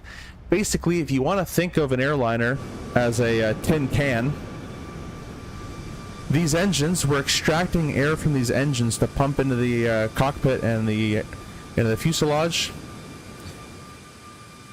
So if you just keep pumping air, that can is going to expand and expand and expand, and it's going to burst. So what airplanes have are called outflow valves, and on this airplane, it's that little red door right now.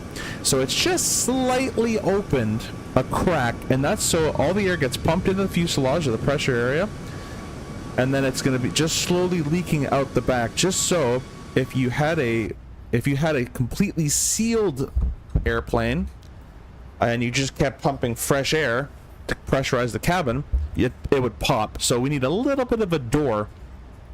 So with this outflow valve almost closed, we're just letting just a little bit of the air escape, and it's allowed to continuously pump in more air and not basically explode or implode, and with a cabin altitude of about 7,000 feet or so. If I went to full open and open that door way up, it would completely start to, not completely, but it would start to unpressurize. We're letting all the air out too quickly and start to unpressurize the airplane, and our cabin would start climbing rapidly, and it would start to meet our altitude. Every airliner has them for the most part. I don't know of a pressurized airliner that wouldn't have it.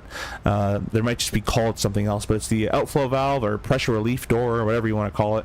But outflow valve is the pretty wide known term. So that was a trivia from earlier, if you guys were there for that.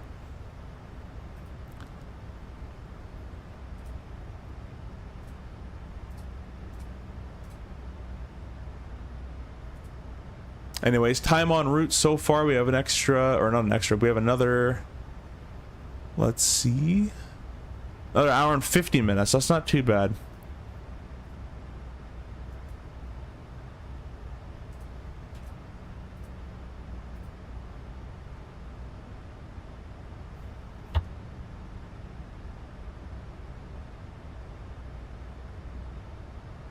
I'm gonna go check if that flight got awarded to me. Denied. Okay.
Alright guys, I'm gonna try to get my be right back screen working. I'm still here, but I'm gonna try to get this screen. Oh, it worked there. Wait a minute.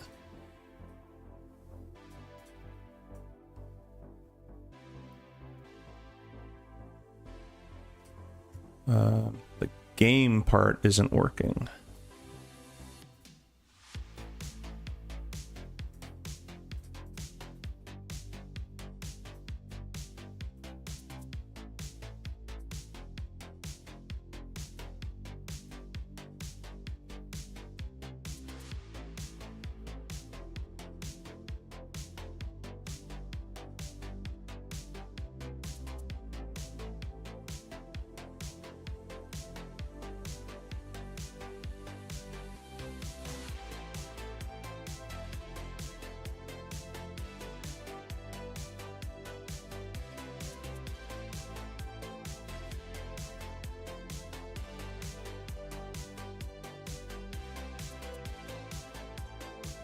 That'll have to do.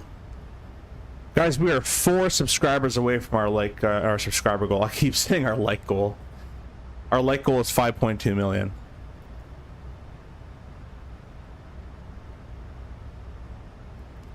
I will step away. Now we're sorry, I read something wrong. Now we're going to quickly step away. Gonna get some food. Just went up to 97, 3 subscribers away. Thank you for that, whoever subscribed. Really appreciate you. I'm going to try to get subscriber notifications on the channel. Aviation Bros, if you're listening, that's my next task. If you know how to do that, that'd be great. I'll message you about it. But I will be right back. And I'm just going to get some food, go to the bathroom, and get brushed up. I'll give you guys a view here of outside.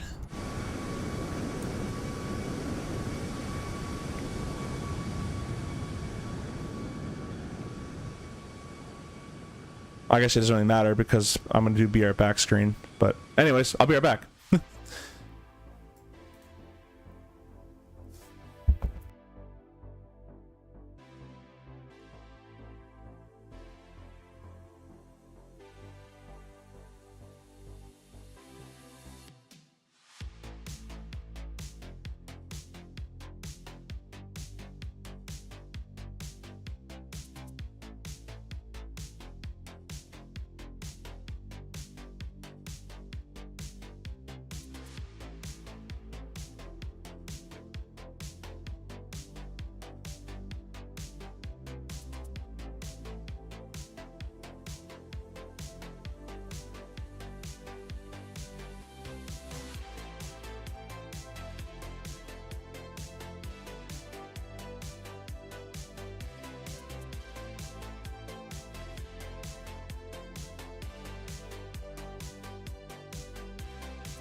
Alright guys, I am back.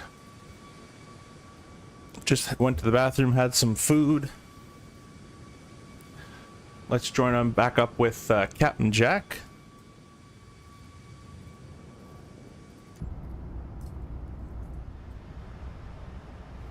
Looks like everything's still going to plan. We're just about to reach the waypoint here. Let's check our fuel. We're currently at 10.8. And at Unik we required 10.5. So we're about 300 pounds over planned. But we're 1,002 over minimum. So we're still doing good. We've reached our subscription goal for today, guys. We've reached 7602. Really appreciate that, guys. We are on a road to 8,000. We're pretty close, actually. Really appreciate that. Anything that happens today in terms of more subscriptions, it's just pure honey. So let's go back and talk with Captain Jack.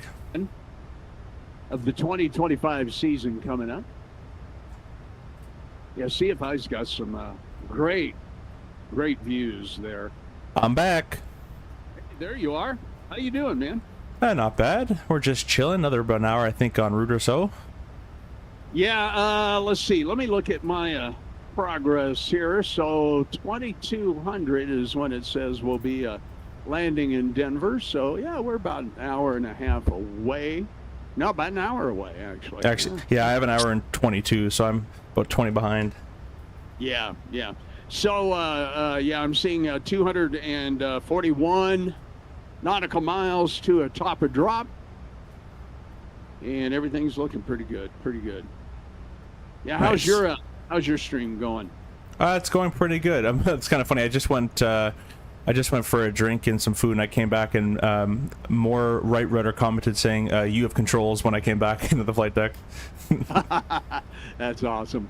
Yeah, I see that. I've actually got your stream up on my monitor too here, and put that up on the main screen. So very cool.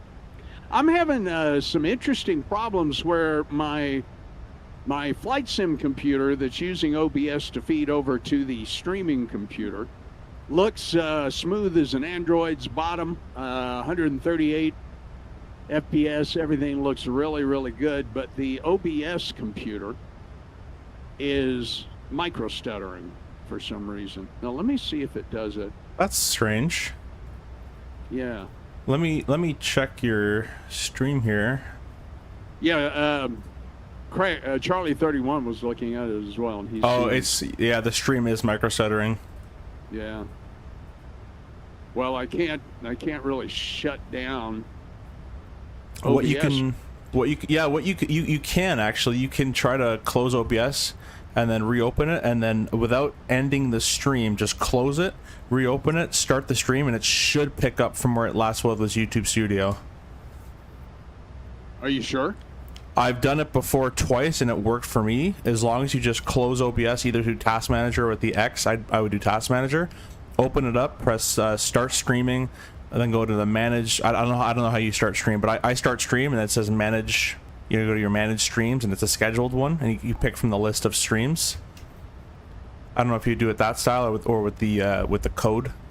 Yeah, I can do that. All right, let's give that a shot. All right, I'm going to end task. So, guys, if I disappear on the live stream, stand by.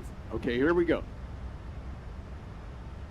Okay, OBS is shut down, so I'm going to restart it. And then just use the same live code, and it should pick up from where it was. Right. We just picked up another sub. Thank you so much for that, guys. Okay, I'm also running it as administrator. You know, I may not have been running it as administrator.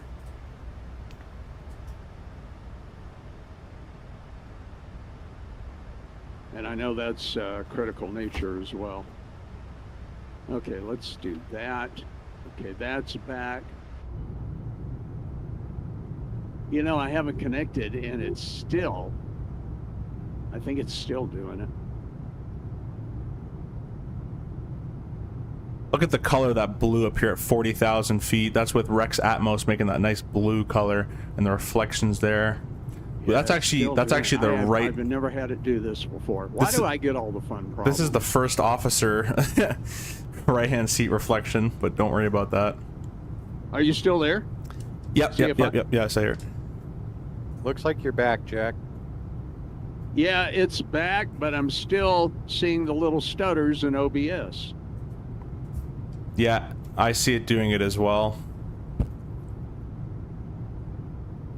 I'm gonna, let's see, why is OBS stuttering? Are you still running the NDI link? Yes. Okay, the computer says OBS stutters primarily due to encoding lag, which occurs when your system lacks sufficient resources. It never has been a problem before to process frames in real time, or due to mismatch between your game's frame rate and OBS output. Oh, you know, my frame rate is much higher coming out of the flight sim computer. So I wonder where you adjust that in OBS. Let's see, let's go to settings, let's go to video. A10 Aviation, welcome. We're FPS chatting with Captain Jack on his Discord as well. Go be sure to check out Captain Jack's channel. Wow. Appreciate you stopping by. We're just in cruise from, we're going from Nashville over to Denver. What do you guys run your encoder setting bit rate at? 6,000. Oh, 6,000. Okay, let's try that. I think it recommends 10 or something, but I like 6. Okay, I'm gonna hit apply at 6 and okay. Nope, there's another stutter. Yeah, it's still doing it.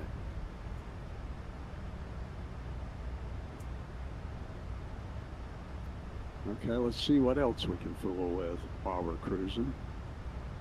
Still a long way from top of descent. Let's see, output. 6 kilobits profile.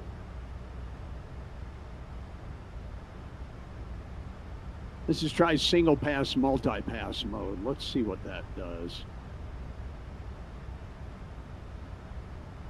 They'll be back 810. Cool. We'll see you on the landing, hopefully. No, that didn't help it either. Never have seen this problem before. Thanks for the sub, whoever subscribed. Appreciate that.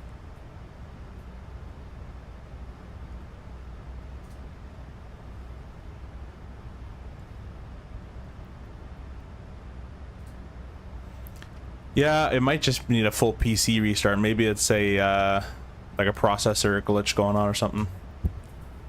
Yeah, you know, I did that, or I did that right before I started the stream today. No, I didn't want to do that.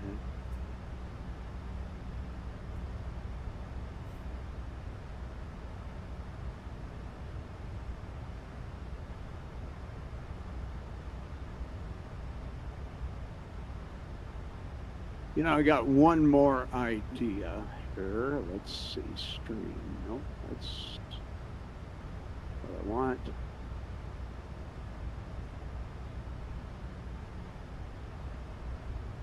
I'm gonna stop OBS streaming, which would have been the same as cutting it off. And I'm gonna try to change a setting here. Let's see, stop streaming. Okay, that's stopped. Let's go settings. Let's go video. I'm gonna go 48 frames per second and see what happens there. And I'm going, now see, it's not, well, no, there it is again. It's still doing it.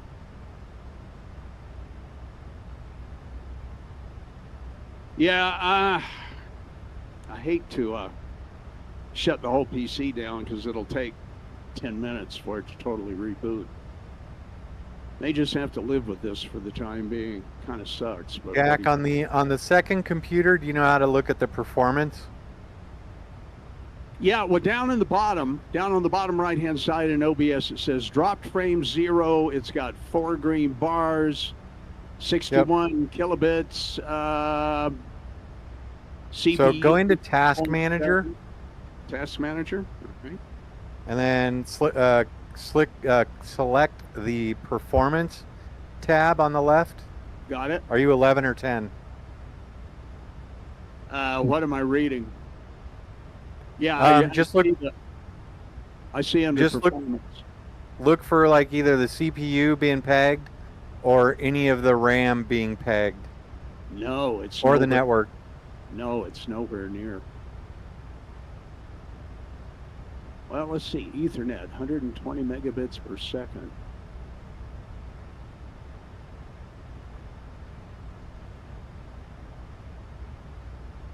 Let's see.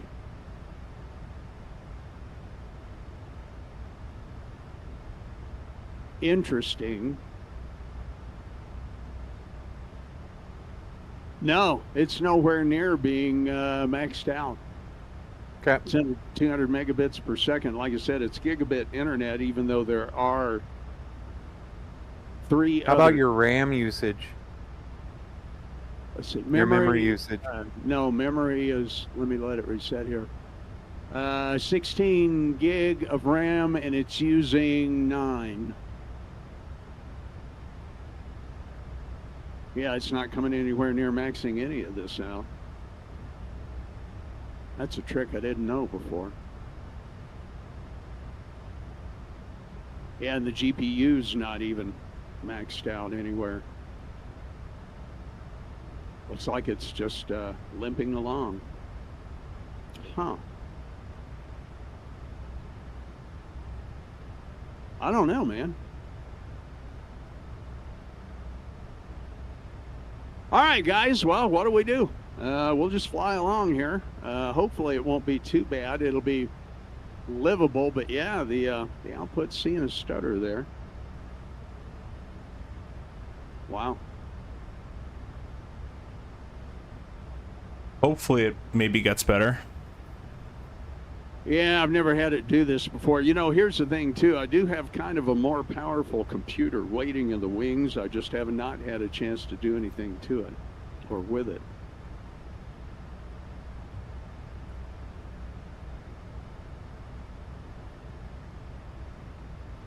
And it's going to be a while before I do.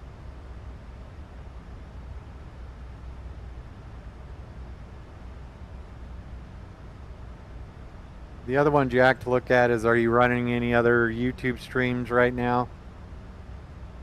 Double check. Like watching any? You might be watching you mine. know, I did have, I'll shut them down. I did have both yours and CFI there too. Yeah, try turning that stuff off.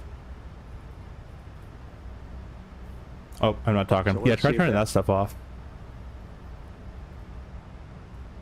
You know what? Nope, there's still a couple of little stutters in there. And another one that is oftentimes a jerk is Discord. So close Discord. We're all right here. Start Discord back up and see if it frees stuff up. Okay, stand by. All right, I will do that. Okay, Discord is shut down for those of you. What livery did you choose, Daniel? We are in the United Let's give the livery computer here. a chance to catch up here. United together.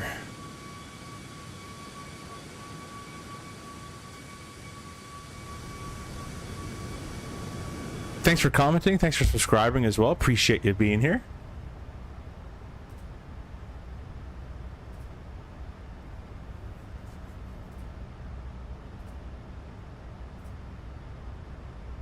Nope, that didn't help either.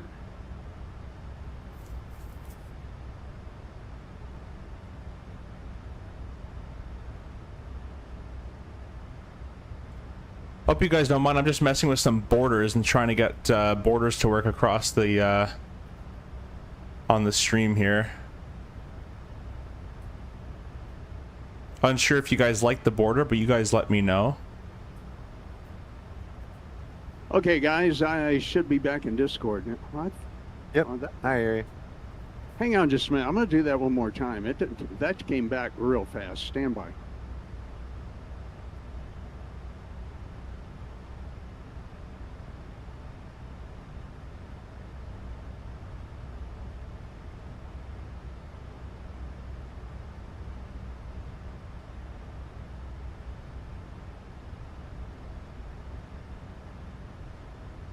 Mm.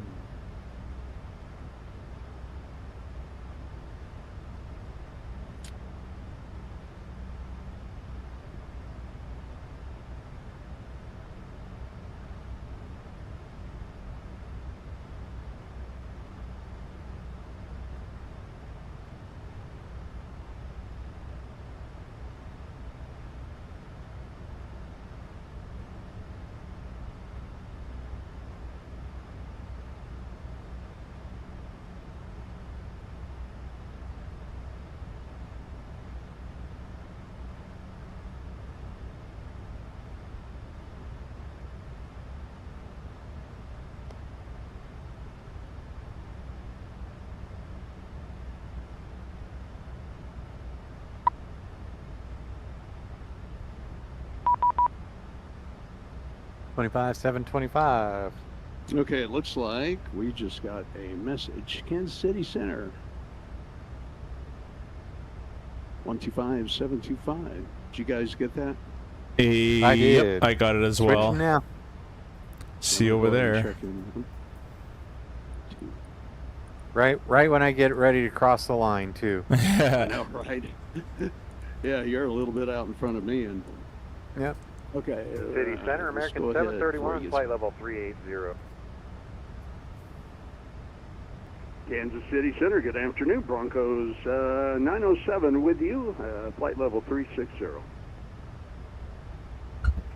American 731, KC Center, ready to contact 20 miles northwest of Garden City, welcome. Broncos 907, ready to contact 10 miles north of Dodge City, welcome. Yes, sir. Happy day to you, Broncos 907.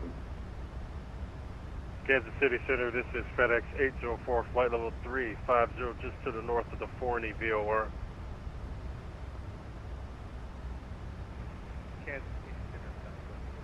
I'll wait for center. He's kind of busy, so I'll do my own thing for the time being. FedEx 804, KC Center, ready to contact 40 miles southwest of Columbia, welcome. Kansas City Center, correction, United 2644, flight level 34. Southwest 4235, KC Center, welcome. Aircraft calling in answers taken. United 2644, flight level 34. Mayday 2644, KC Center, ready to contact 20 miles west of Salina, welcome. 4235, KC Center, Delta 165 with you, Lakes 5 departure, 7 miles from Napoleon VOR. Delta 2165, KC Center, ready to contact positions reported, welcome. Center United 1766, 400 smooth. Mayday 1766, KC Center, ready to contact 35 miles west of Victoria, welcome. I don't know why they tell you where you are. I don't do that in real life, but. Last aircraft calling again, correction, last Alright, back aircraft with calling it. again. Back with you. Frontier flight 1787, flight level 340. Frontier flight 1783, KC Center, ready to contact 35 miles west of Hudson. Kansas City Center, good afternoon, 1614 from 340, 90 miles of Romeo Uniform Mike VOR. Last aircraft calling to adjust your call sign. New England 1614. And then 1614, KC Center, ready to contact positions reported, welcome. KC Center, United 1716, 119 miles east of Garden City, flight level 320.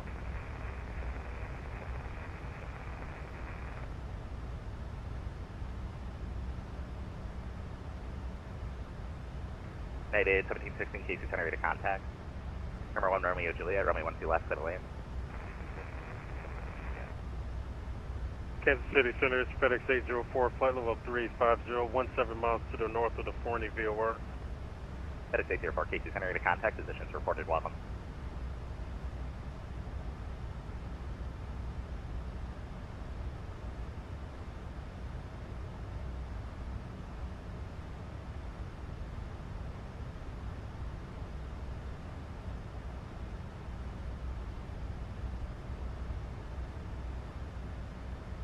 Are you guys in chat? You guys let me know if you like that new blue border and logo at the top left. The top left is a logo and the border around your screen. You guys let me know if you like it. I reduced the on the horizontal a little bit more than I reduced the transparency on the vertical.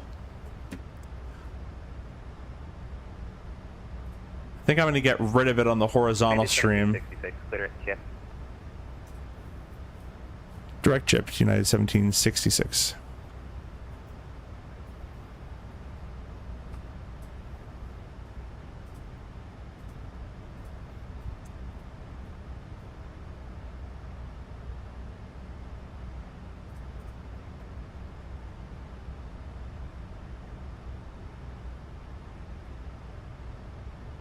Frontier flight 1783, clear it, kit. There we go. Like I said, there we go, making the right hand turn. Kiss is American 731, Denver offline, radar set and confirmed, executed in there.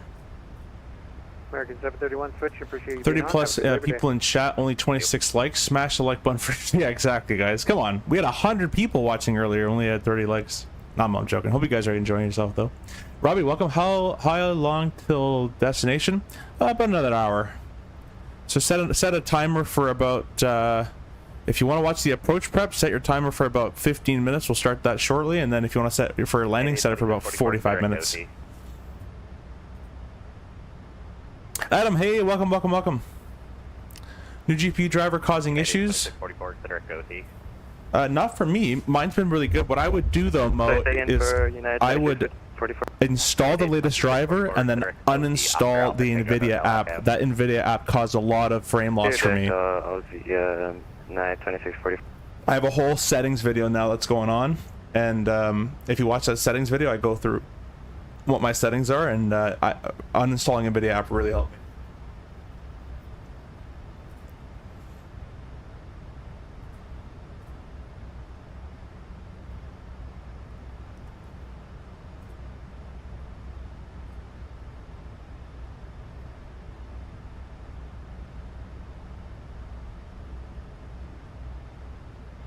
But you guys tell me, do you guys like the filter or do you guys not like the filter? I'm gonna turn the transparency back.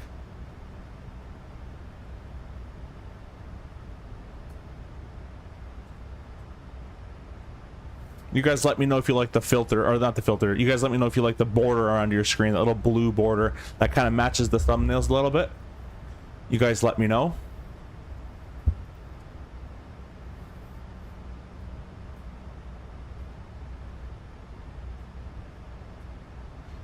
Adam, thank you. Welcome to the jump seater position. Thank you so much for becoming a member of the channel. You'll now have exclusive access to our emojis, and so thank you so much for that. Really appreciate your support, guys. Any guys that watch the channel, like, subscribe, and of course become members or donate. Really appreciate all you guys that just been chilling out with me as well. So thank you for that. Guys, we are 20 subscribers away, or 22 subscribers away from getting 100 subs in one day, which is kind of insane right now. It's good to you, Robbie? Sweet, sweet, sweet.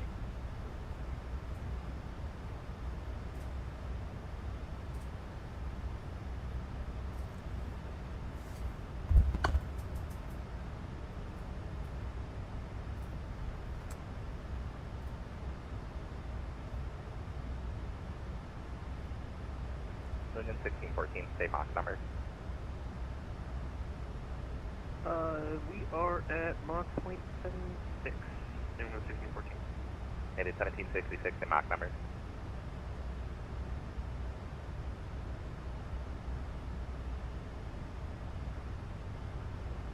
That's for 1766 for Mach .78, United 1766. Roger. Frontier flight 1783, state Mach number. Maximal 82 for Santa Fe. Mayday 1716, do not exceed Mach .78, speak with Denver Airport. Not exceed Mach decimal 78, United 1716. Captain, sir, good afternoon, United 1453, flight level 410, 100 miles northwest of the St. Joseph, over.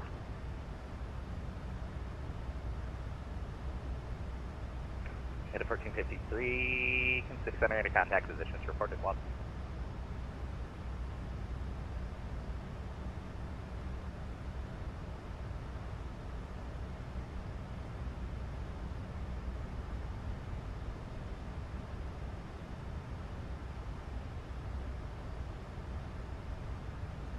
England 1614, do not exceed Mach 0.76, sequence Denver.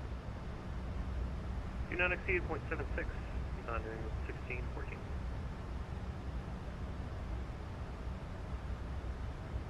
Mayday 1766, maintain Mach 0.78 or greater, sequence Denver.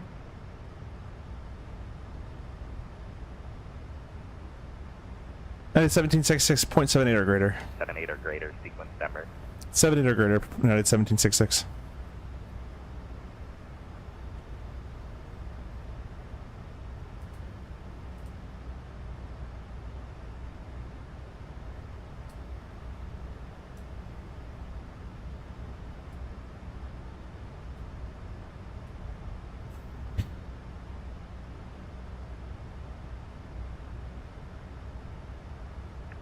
Copy 907, Denver is offline, radar terminated, creek to change brief.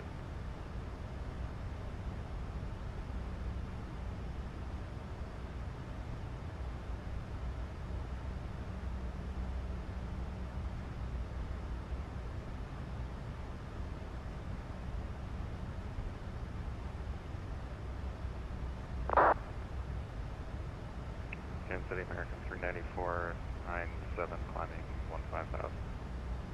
American 394, KC Center, hello. There we go. I think I like my borders now. 350, American 394.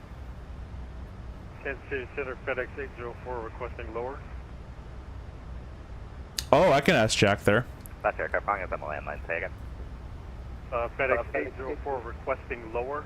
Hey, Jack, you still there? 804, contact Memphis Center 132.55. Yeah, I'm here, man. All right, over to Memphis. One of my viewers has just said maybe your graphics driver on that PC is running old. Or maybe if you've updated recently, the new one's causing problems. Could be. Yeah, I'll take a look at that too. I also find, by the way, that CST told me to remove the NVIDIA app, and I got so much performance from removing that app. Okay. So it'd be willing something for you to try if you like. What card are you running, CFI? 4080. Okay. I've been suspicious of that app. Yeah, it's crap. American 394. American 394, after fly this to arrival. Well, Shane 2, American 394.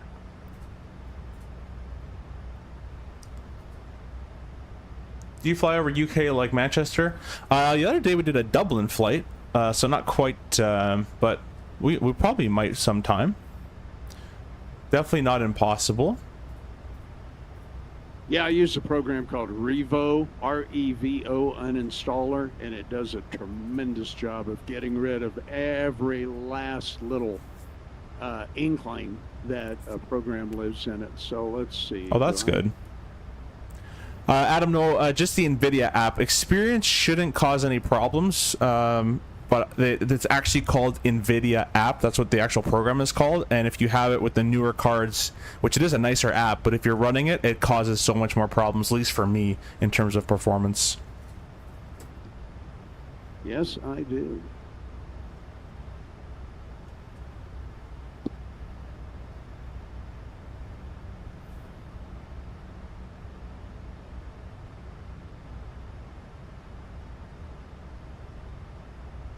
Of course, I won't really know until I could start, stop the computer and restart it.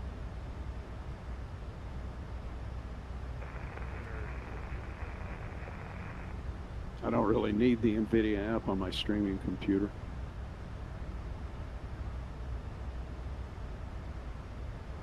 And my video card on the streaming computer is pretty old, too.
Wind is normally bad at Dublin. Nice crosswind landings. 44, Denver's offline. Radar Yeah, we went Dublin to Frequency change. Düsseldorf with Ryanair. That's the stream we did the other day. That was a fun time. United 1766, descend and maintain flight level 360. 360 United 1766.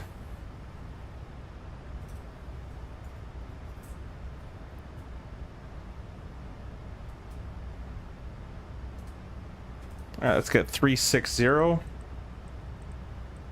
And we're gonna click altitude intervene.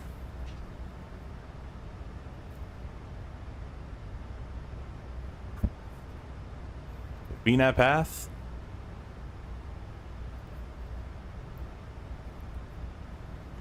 We are on our way down.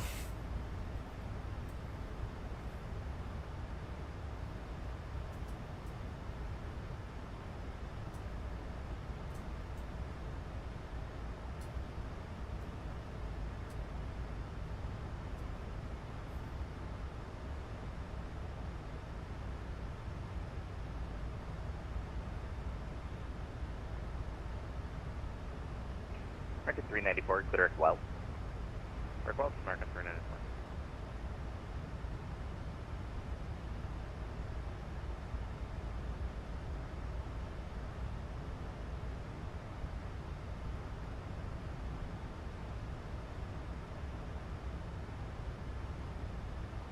What are views on chemtrails? They're not real. So are you starting your descent? We're not really starting. It's more for ATC reasons. Most likely some traffic, but yeah, chemtrails aren't real. That's all I'll say on that. There's no button for that. All these are is just there's a little bit of moisture, a little bit of water vapor, a little bit of moisture, both in the atmosphere, but also that comes out of the engine, and at this high of an altitude, it gets flash frozen, and that's all you're seeing is tiny, tiny little ice crystals. That's it.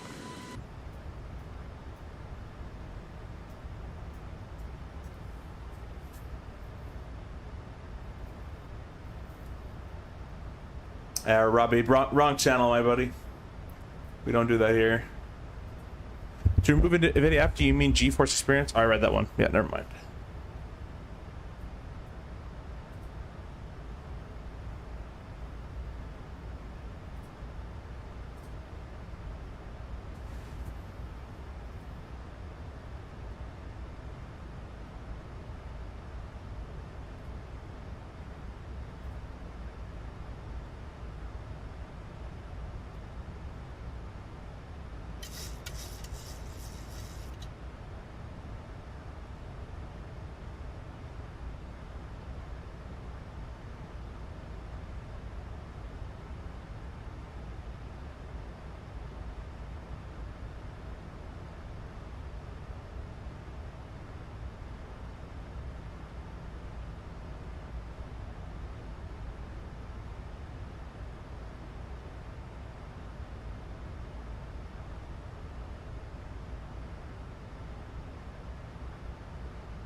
It's 37 for 36,000.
Venture plate 1783, Denver offline, radar service terminated, frequency change approval, yeah. We get a copy, Denver 1783, have a happy Labor Day, skip. You too.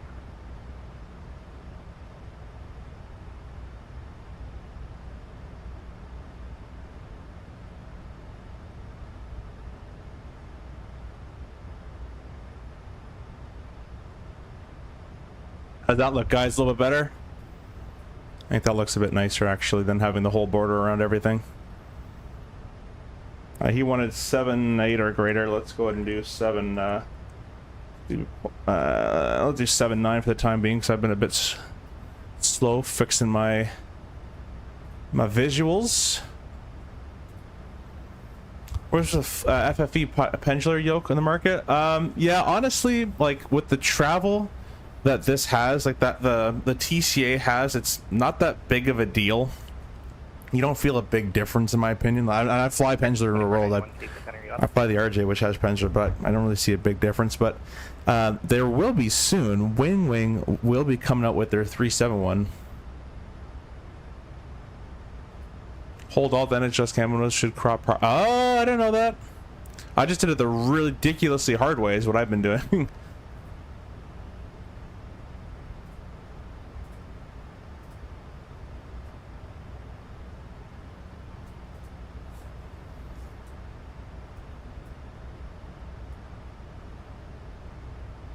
Alt's not really doing much. Maybe right alt? Ah, there we go. Maybe right alt. Yeah. Oh, that's cool. Thank you.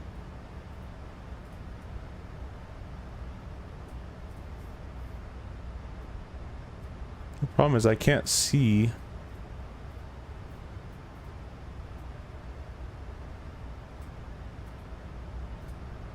Looks pretty good. What do you want?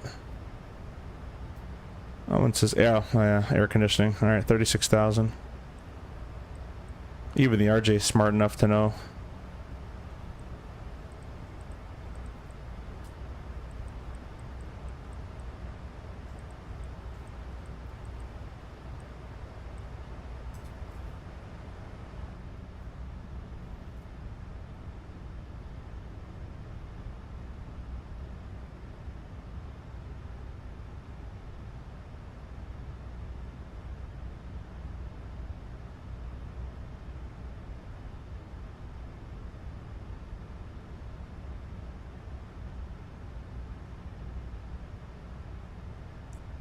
Set your frame, then adjust the cam into the frame by holding Alt, then adjust the side. Hopefully that makes sense. Yeah, I think I got it okay for the time being. It won't be perfect, but I don't really want to spend too much time on it. United 1716, Denver Center's offline, radar service is terminated, frequency change approvals. Flight 28, United 1716.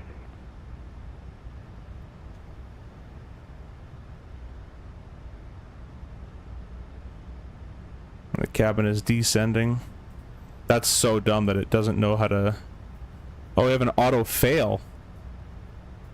We don't have an off-schedule descent. We actually have an auto fail. We actually got a failure. All right, guys. Well, let's pull out the... Let's see. The cabin altitude's still under 10. So let's go ahead and get the... Yeah, check. Let's go ahead and get the QRH out. 737 MAX QRH. Let's see what the Googles has for us. And we're looking for air conditioning, and it'll be auto fail under pressurization, I assume.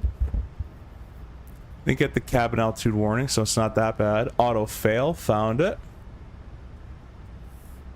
Auto fail or unscheduled pressurization change, we probably had that. May or not be limited. Caution, one or may of these occur. Automatic pressurization mode has failed, or the cabin altitude is not controllable.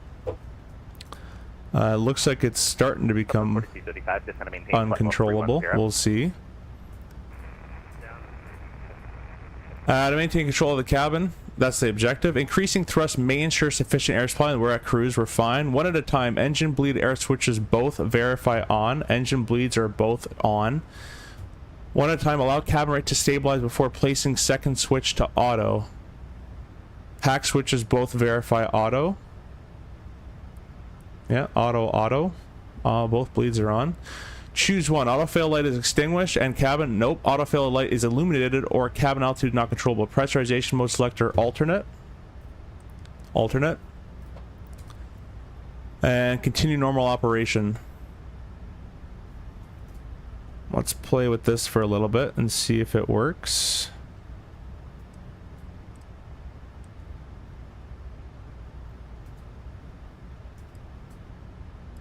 We're at 36, yeah, we're at 36,000. Doesn't seem to be doing much still. Let's quickly just look into the not controllable. It's pressurization mode selector manual, and we'd have to adjust the outflow valve as deemed. Let's see if we can get a little bit closer to this gauge and see if it's coming down at all.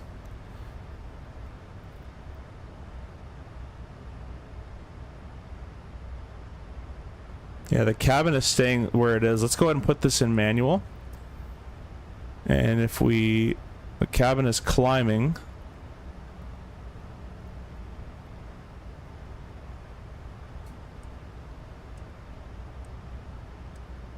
If we open it, it'll climb even more.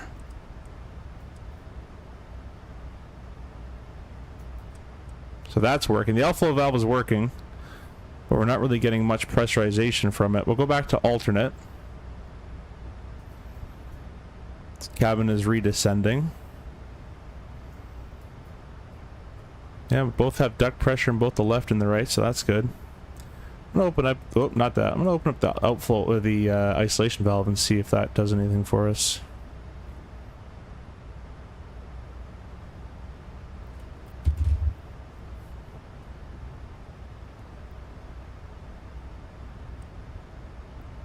Kansas City Center, Skyhawk 345 with Quebec Orange, short runway 19 left at Echo 4, ready for departure. Skyhawk 3451 Quebec, Kansas City Center, fly runway heading, runway. Alright, we'll leave it on alternate. Left, clear for takeoff. And the cabin is controllable. It's staying at 5,000 feet, so that's fine. We'll say the auto fail or unscheduled pressurization change non-normal checklist is completed. Chicago's offline, radar service terminated, frequency change improved, folks, yeah. Should be able to leave an alternate? Sweet, yeah, we're going to leave that. Using Thrustmaster Boeing yoke right now feels pretty great. Just wish the roll could be tension. Yeah, the roll is so loose.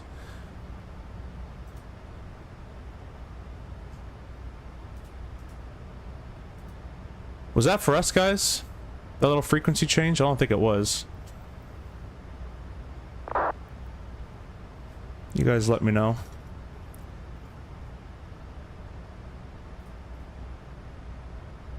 I think it was for a southwest, though, I'm pretty sure.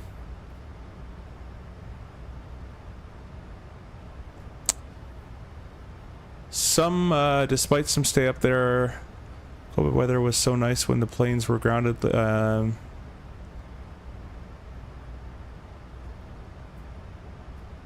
Nice, okay. Well, cool. Sounds good, Robbie. We'll be here. Daniel, welcome back. Let's start approach prepping a little bit. Had a bit of a non-normal thing happen here. We had our auto pressurization fail, so we've done the QRH item. It says to leave it in alternate, which we have. The cabin is still 5,000 feet and is being controlled currently. For the time being, anyways. What we're going to go ahead and do is get the ATIS. Get the ATIS for Denver. They're arriving 34 right, 34 left, 35 right. Southwest 4235, radar service determined. 4 right, 5 left, 5 right. Alright, well, let's see what people are using over here. I'm going to go up to Jack here. I don't have anything over there. Let's see. Let me do this. Hey, Jack, real quick, sorry, just stepping in. You guys go to Denver a lot. What runway do you think they're going to give you? 1,000. Well, there's nobody to give us anything, so I'm using 34 right, and I think Craig is using 35 left. Okay, sounds good. I'll use right as well. I'm using 35 right. Yeah. Oh, you're using 35 right. Be nice if we could land parallel. Wouldn't that be cool? Yeah. Uh-oh. Uh-oh, what happened? I'll plan 3-5 right there. Advise you of the weather and NOTAM for Kansas We City actually, down. I don't know if you saw the stream, we actually just ran into a random system failure. We'll get the weather. Oh. My auto pressurization has failed, so I had to run. I ran the QRH, and we were in alternate mode, and it's currently holding pressure as right now. But we'll see what happens. Wow. Good job. Cool, cool, cool. Well, I'll see you later. All right, back with you guys on the stream. We're gonna. You says 3-5 left generally. Delta 2155, Memphis offline, radar service Cool, terminated. cool. Change breeze. Well, we're gonna do weather weights plates. Lights and Gaming's doing 35 left. The other guy's using 35, right? 45 on Quebec, trying to maintain 35 left is closer for arrival, that's for sure. Maintain 4,000, 345 on Quebec. 1766, Denver Center's offline, radar service is terminated. Frequency change for you, yeah. Over to the dark side, 1766. Have a good night. Thanks for service. You too, yeah. All right, 28.8. Let's go ahead and we'll plan for 3-5 left, and we'll do weather weights plates. You got the weather. It's VFR, super hot, and weights and plates. Let's go ahead and get our landing information. Our gross weight currently is 139. If I go here, 139.5. So we have an estimated fuel. Where's the progress page? There it is. Estimated fuel in Denver is 5.6. So 5,600 plus our zero fuel weight, which is 132, is 137,600 pounds is our predicted landing weight. 137.6. That's going to go here at the top there. Flap 30, a ref of 140. There we go. We'll add the 5 knots there to that. Awesome. Next page, it is dry. We'll leave it as dry. Awesome, cool. That's all done for that part. And let's get our plate. Taking the right turn at Denver here. We're over on Unicom already. We're going to be taking the Flash 5 via KISS, which we're doing currently. ILS 3-5 left. Go to the legs page. That's all good. We're going to leave this discontinuity in here because we're vectored on that star. We'll execute that. We're still direct KISS and we're still in LNAV mode. That's doing good. Let's go down here and set up our freaks for the ILS. Denver 3-5 left. Pin that chart. Loc freak is 108.5.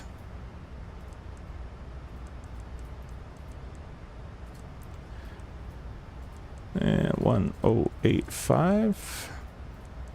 And if there's any VOR co-located, there is the Denver VOR 11790, and we'll leave that there. We'll go here 11790. We'll leave that there in case we need it.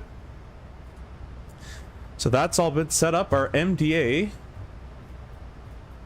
on a Cat 1 is 5634. That's going to take about 15 years to scroll. Let's put it over to Barrow. I'm going to hold left shift. I don't think it makes that big of a difference. I'm going to hold right click, so I'm not going to scroll for that much. 5634.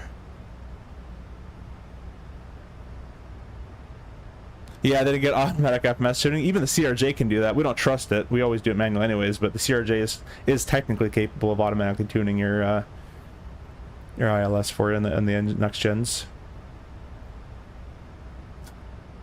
Okay, pretty close. 5634, and that's been set there. Awesome. The altimeter setting in Denver, currently on the hour 3030. Wow, that's a pretty high pressure. So we'll put that in our standby artificial horizon here. 3030. And we're gonna arm, I love this Boeing feature though, and we're gonna arm our altimeter down there. So once we press standard, it'll go from white to green. 3030 in there. Awesome. We are basically ready to go. Maybe I'll give Jack and them an approach brief. I'm not having any problems with the NVIDIA app on my sim computer. It's working very well. Guys, I'm back. Do you guys want to run through an approach brief? I can give you one, or you guys can give me one just for some funsies.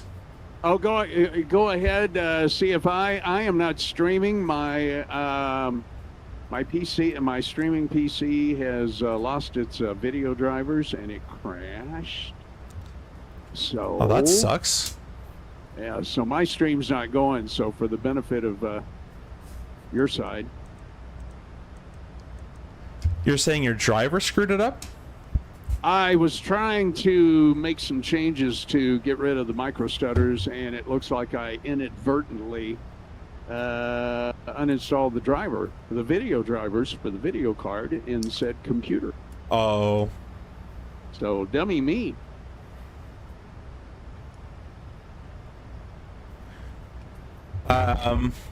You can laugh as you see fit. No. Yeah. Do you have the ability to stream on your PC while you fly, or is it too much for it? No. Well, it may not be too much for it, but I'm not set up for it. I see. All right. And I'm not the flight sim computer's not logged in and all that kind of thing.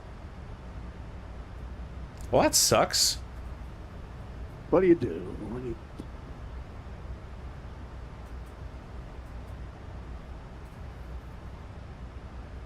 See what the lowest usable I'll reboot that computer. thing. We stop at Albert at 9,000, so we're gonna set up 9,000 on our at the moment. MCP. 9,000 is set, and we are in VNAV mode. Top descent is way out there, so we're still good to go. We have no one on ATC. And I'll give you guys an approach briefing here. Let me go ahead and bring up the chart, so you guys can see it. There we go. So we're going to be conducting the Clash 5 arrival, and we're coming in from KISS. We'll follow the restrictions en route, and we'll be taken to Albert, and we'll be 210 knots at 9,000 feet, and that has been confirmed there, 210, 9,000. Now in real world, before we brief this, pilot flying, we'll look at the chart. Pilot monitoring will show the pilot flying what they've built, and they go through each waypoint and restriction, but we're going to say it's fine in the sim. Anyways, we're going to be doing the visual backed up by the ILS. It's page 11, where is it here? 11-11, and effective 20th of April. 1085 has been set both left and right. Final approach course of 353, and because I've never been to this airport, I'll just give you a full IFR briefing. Actually, I have been to this airport, but it's been a while, so I'll give you a full IFR briefing. Final approach course of 353. The glide path check at Diamond 7000. Cat 1 MDA 5634 set left right. The airport MSA, the MSA is based off the Denver VOR, and that's 9,200 feet. If we need it, it will be visual. Misapproach, runway heading 10,000, right turn direct GLL VOR and hold. In that case, GLL is 14.2. On my side, I'm going to have 14.2 ready, and on the other guy, I'll have 7 Denver VOR in case we need that MSA, which we shouldn't, but just in case, there it all is set up for us, ready to go. In the event of misapproach, either person call Goron, including ATC. I'll select the Toga button. We'll verify that max thrust has been set and the flight directors have sequenced to the Goron mode. We'll select the flaps to 5, the gear, I think it's 5, I don't know what they do. In RJ it's 8, but probably flap maybe 10 or 5. Gear up. Passing 1,500 feet, we'll accelerate, retract the flaps, and we'll do the after takeoff checks passing through that. So that's the plan there. It's a 3-degree slope. Probably expecting 750 feet per minute roughly. Pappy's on the right, ALSF type 2 lighting. And then on 35 left, we're going to plan to exit Mike 7, either Mike 6, Mike 7, or Echo Charlie there. Probably Mike 7. The threats for today, the major one is the high density altitude of this airport, or high sea level altitude of this airport, about 5,400 feet above sea level, so we're gonna have a lot less performance. The brakes are gonna want to be heated up. and they won't work as much as well. But we do have quite a long runway. I mean, we got 16,000 feet to play with. So I think we'll be more than fine in that regard, but we'll keep in the back of our minds that the airplane will not feel the same. Maybe I'll even start my flare a tad bit earlier than I normally do to extract a bit more lift a bit earlier. So that's the major threat. Another threat is I haven't been to Denver in a little bit. Not too long, but should be okay. Any other threats you guys can see? Don't say me. And yeah, let's look at the chat here. We got Sig, welcome. Can you go to... Oh, you asked us the other day. I still don't know where that is. Can you go from Blondos? Yeah, I have no idea where that is. I always check them too. The new firmware 900s were really nice. Still didn't trust the... Yeah, we never trust it. Always dial it in. Often better than the Deuce capture logic. Yeah, I've never flown a Deuce, if that's what you're saying.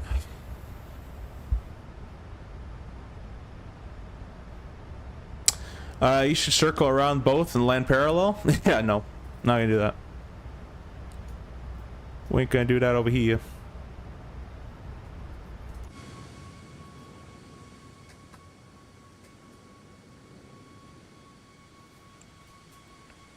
Someone should make this their like background on their computer.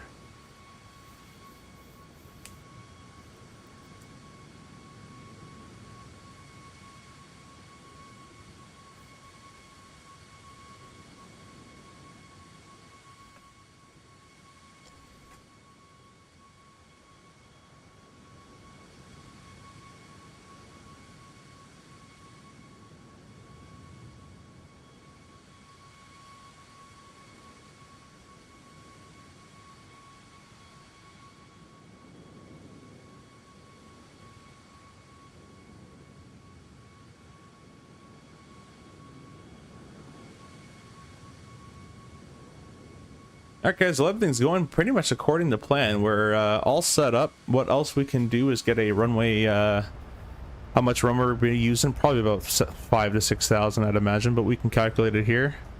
Show landing. Airport search is KDEN.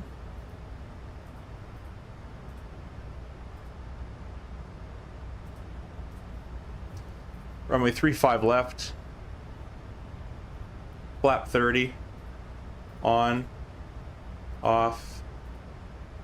2. The wind was... That's another thing I'll mention, is going to be very hot and a very high elevation. We're just going to keep we'll probably run the APU and throw the air conditioning on it before we shut down any engines, of course, just because one engine for a single engine taxi, if we decide to do it, won't be able enough to do it. Let's see here. It's changed to 3031 on the altimeter. We'll fix that up. And we got a wind 350, 14 gusts and 15. 350. We don't count gusts, so it's 14 knots. Outside air temperature of 30. 27 actually, not too bad. It could be worse. And oh no. 27C. 30. 31. VREF add 5, I think, is default for these Boeing airplanes.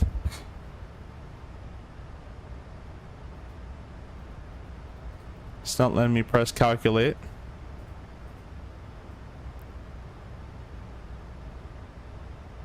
Oh, condition dry. There you go. Calculate. All right. With ice, low visibility, so. Normal is 150, well, we're going to be 130s, we're way under that. The VREF they're calling is 151, but that's at that weight. We're not going to be at that weight. Can we put a weight in that we're going to be? We're not going to weigh that much. We'll use the FMS speeds. Kind of wish it gave me a, oh, there it is. Land distance 8,500, yeah. There you go. Approach speed for flap 30 is 149. Yeah, we'll use the FMS speeds. It's probably more accurate.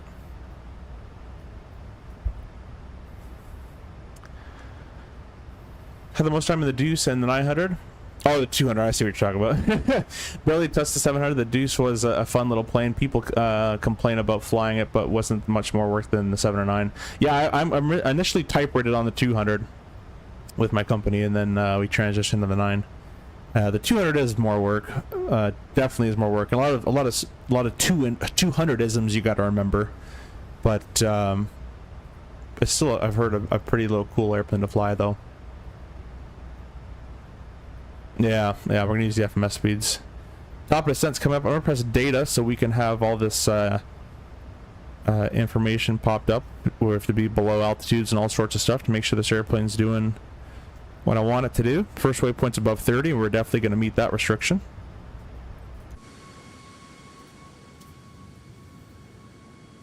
Drink some water and get my go to the bathroom early here.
Alright guys, we are back.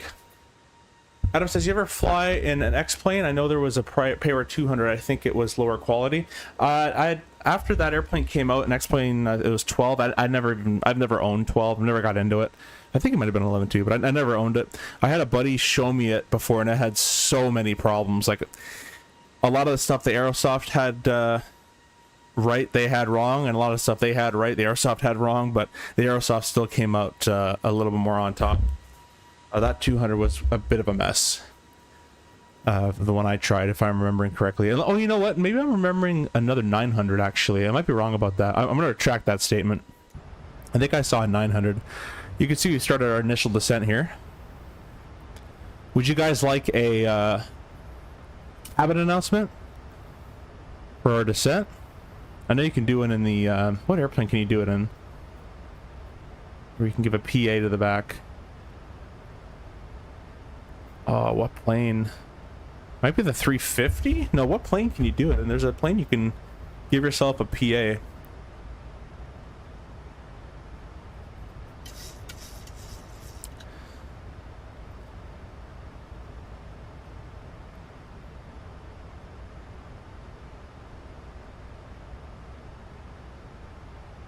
Oh, cool. Thanks, Mo. We'll keep that in mind there. Did they port it to 2020? That's funny.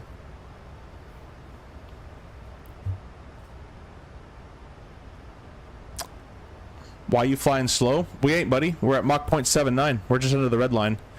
As you get higher in the atmosphere, Robbie, your indicated's going to drop, but we're still doing true airspeed is 470 and ground across the ground 440 with a headwind as well. So we're going 0.79, my guy. Not much faster you can really go. As we get lower, this Mach is going to stay the same. And our indicated, as you can see, is going to start increasing to meet that Mach. As it gets colder, as you climb, it gets colder, and it requires less indicated to meet your desired Mach. Another example is down low on the deck at sea level. Mach 1 is about 660 knots or so. Up at altitude 40,000, Mach 1 is about 250 indicated. So Mach number is what we go by. I'm going to switch between Mach and go IAS, and we're going to send out 290, which is more a nicer number there. And actually, we're going to click it back into VNAV, and we'll let the computer take over here because it's going to have a speed restriction coming up probably eventually here. Yeah, Clash is 280 knots, so we're going to go ahead and add some boards back there.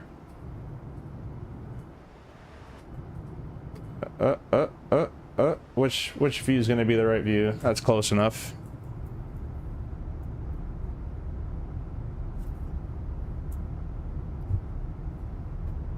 I'll bring up my yoke cameras now so I don't forget for later.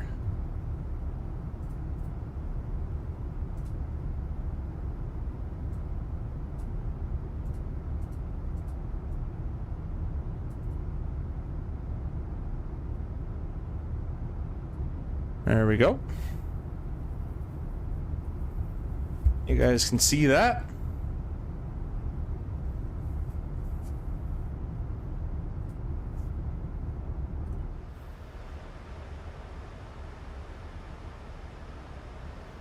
I can't wait till the Winwing EFISes come in. They're going to be so cool. I'm going to have to move this because I'm running out of room. Actually, it'll be a bit tight, but camera angle will have to change. I'm going to lock my office chair wheels. I highly recommend to you guys, when you buy an office chair and you get good rudder pedals, make sure that you buy lockable office chair wheels on Amazon as extra money. But you can lock your wheels and you won't slip and slide when you use your force feedback yoke and your rudder pedals and all that kind of stuff.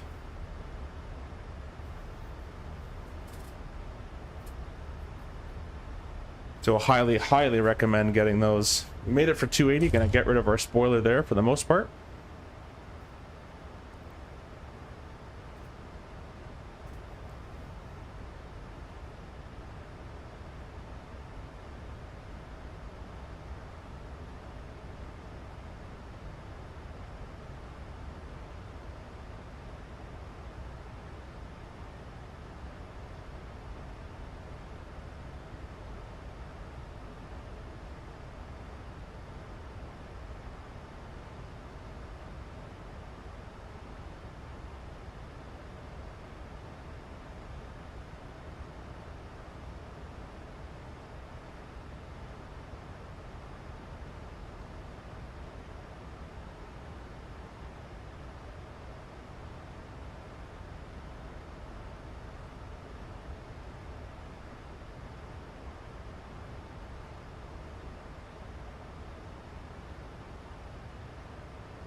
Yeah, the next one is 250 knots. We're going to help it out again with some more spoiler. This airplane's a very slick bird.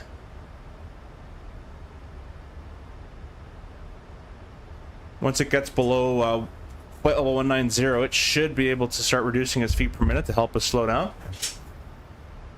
But honestly, without spoiler, the VNAV isn't doing that good of a job. I can honestly do a better job with vertical speed, to be honest with you guys. We like in the RJ, that's all we do, so. And we try to do no spoiler at all. Let's get in the CTAF frequency here. Dot CTAF. KBNA-KDEN 24-3.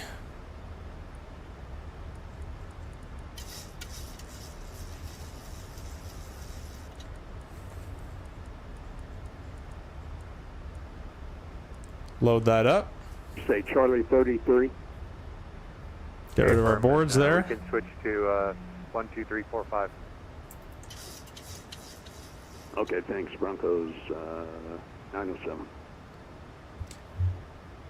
Denver traffic, United 1766 flying the class 5 arrivals, 17 descending 9,000 passing Everly.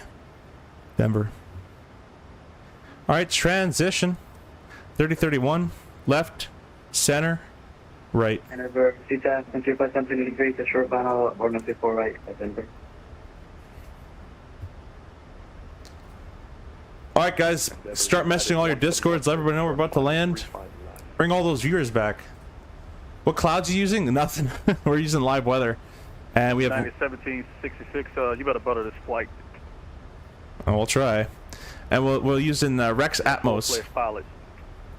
Well, we have 16,000 feet, so I'm in my calculation I could do about 3 touch and go / bounce attempts.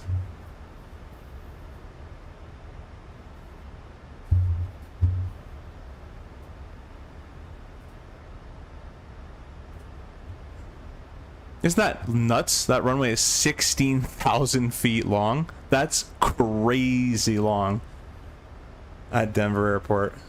Absolutely insane. Denver traffic, Delta 751. We're taxiing over to 34 left via purple. We'll go purple, Alpha November, Foxtrot, Whiskey Alpha. Denver traffic. You're right, Robbie. Yeah, 250 under 10,000. However, that waypoint restriction earlier on the Star has a 250 below, let's see what it said here. At Everly, 250 knots, regardless of altitude at Everly, 250 knots, below 19, above 15. So you are correct. However, the Star takes precedence now, and we had to be slower, even higher. The next speed restriction is coming up at Toisan. It's 210 below 13, above 12. Also got to keep in mind, Robbie, that 15,000 feet is only 10 above ground. So they start slowing you down a lot earlier just because you're going to be hitting the ground pretty close pretty soon.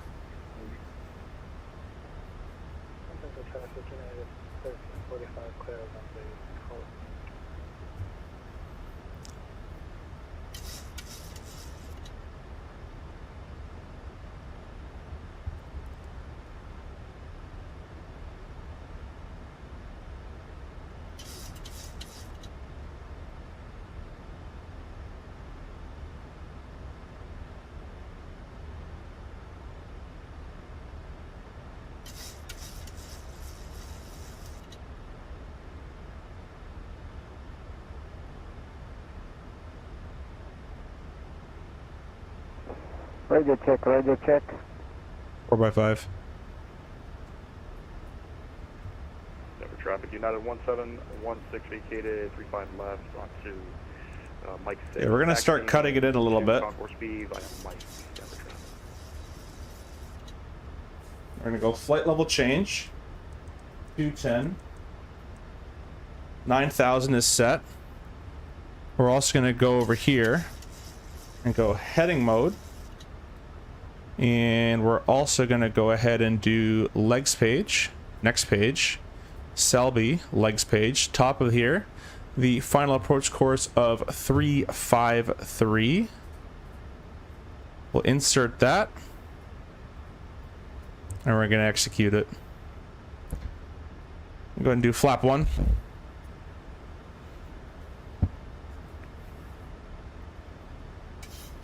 Denver traffic, United 1766 is approximately a 20-mile right base, 35 left. Denver.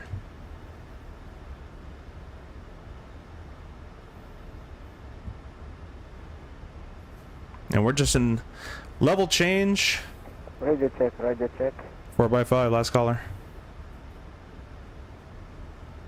Gonna go ahead and get rid of our spoiler a little bit.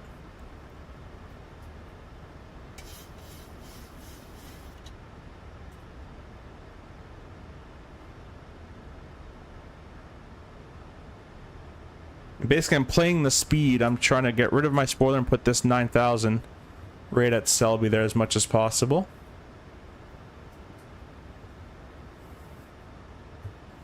But we can cut it in even more here.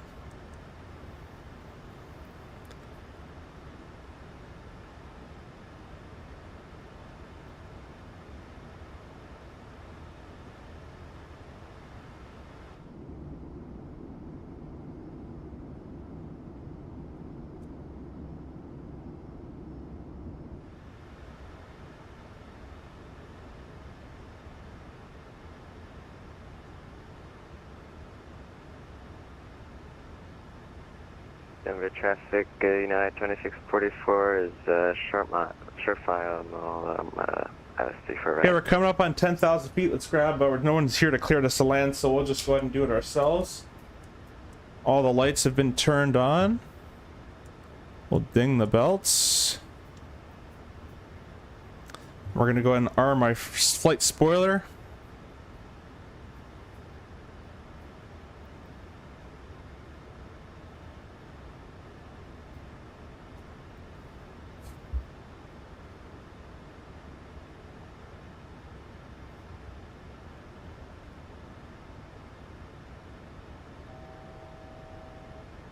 It's 10,000 for 9,000. We gotta. If it was full IFR, we'd have to cross 9,000 and above at Selby. Gonna get a little closer, and then we're gonna arm our approach.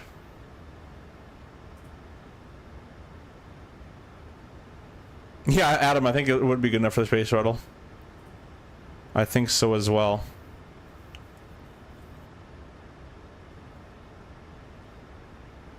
Alt acquire. I'm gonna set 7,000 feet as the next. Actually, yeah, 7 will be for the next.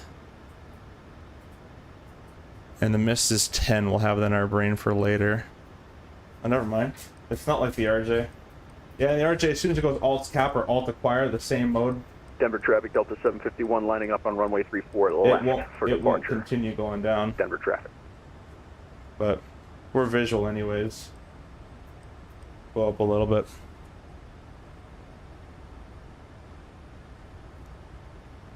Alright, we're gonna press the approach button. What do you want?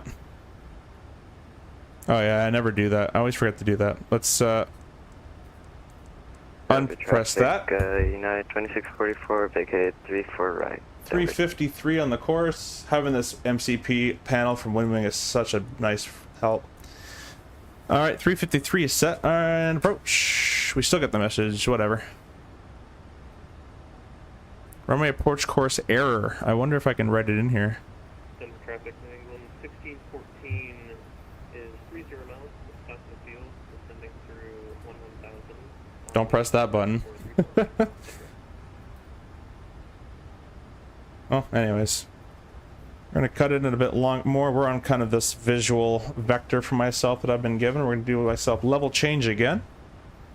I'm going to go flap to number 5.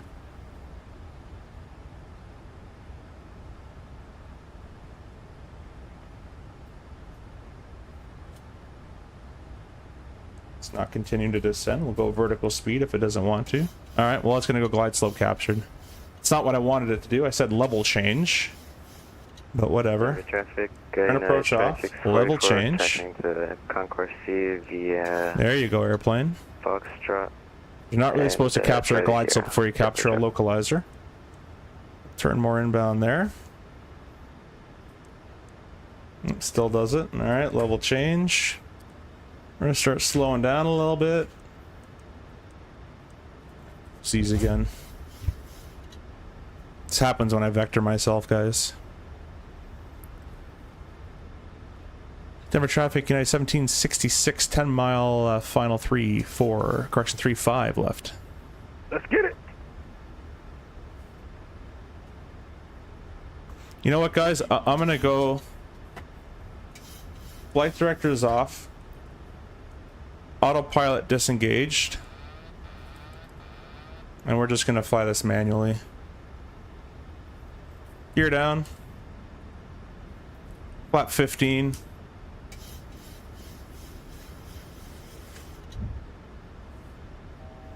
Visual landing. Sometimes you want to have a bit of fun, you do this. We do it in real world too.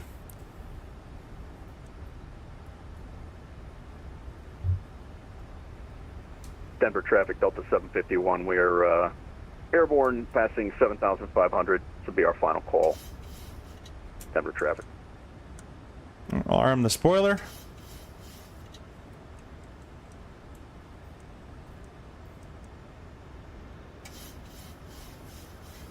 Oh, I didn't get flight recorder started. Let's do that. So we're just flying a raw data ILS, guys. We'll press record. Basically, I'm using the needle here, the needle there, but I'm also looking outside to correct for that as well. And I forgot where the flap gauge in this thing. We gotta do 150. There we go. Yeah, I forgot where the flap gauge in this thing is. Oh, there it is on the screen. That's why. Yeah, my flap is meant for a CRJ, so when I go to 30, it actually sets 45. But it's okay. We'll get back on the. I'll get on the back on the path. That's why we're doing a visual approach. We can change it up. I do have the Pro Desk Sim CRJ, or not CRJ. I already have those. I do have the Pro Desk Sim 737 handles coming in, and that will be quite cool, as my flap detents will actually match my flap detents. Denver traffic, United 1766, short final, 3-5 left.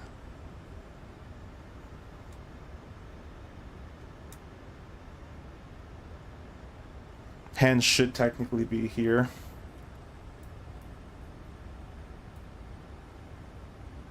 I want you guys to watch this switch when I press my auto throttle disconnect here. Isn't that cool? I think it's pretty cool. I don't know. Roger check, Roger check. 5x5. I'm visual landing.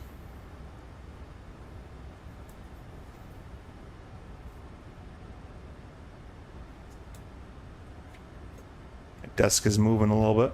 300 approaching minimum. Minimum. 200.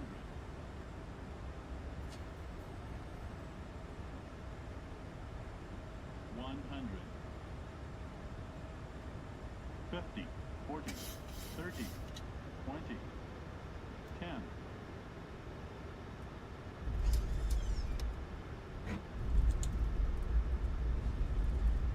Reverse. Oh yeah, the reverse is working. Let's say the reverse is working. Last caller. 5 by 5.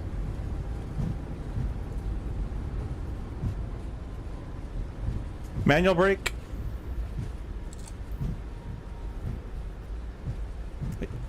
Never talk to ATC on a landing, by the way, guys. I'm just in Nexus Flight Sim. Okay, we'll make the next exit. I won't click with the brakes for that one. Gonna get under 45 knots, and we're gonna take the next exit to the left here. Thanks, Adam. Appreciate that. I think we had a tiny bounce actually in there, but as I said, we're able to bounce like 500 times on this one, but it was a very, very, very little one.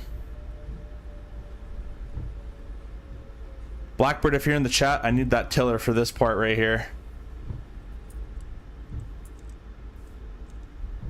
And you guys know the deal. I don't taxi and shut down and all that stuff. We're going to stop here, disconnect from VATSIM, and we're going to give you guys a replay. Denver traffic, United 1766, clear 35 left. All right, let's go ahead and disconnect from VATSIMO. And we'll put our flaps back in the 30 position.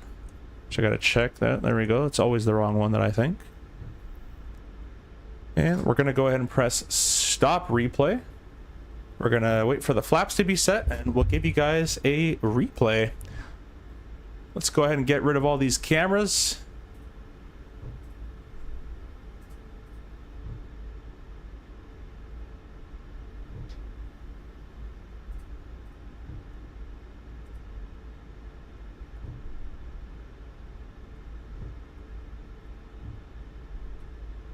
Just gonna get rid of that. There we go. Vertical stream is all good to go as well. All right, let's go ahead and give you guys a replay here. What'd you guys think? I think I'm hireable. Do this. I'm just gonna get my view all set up.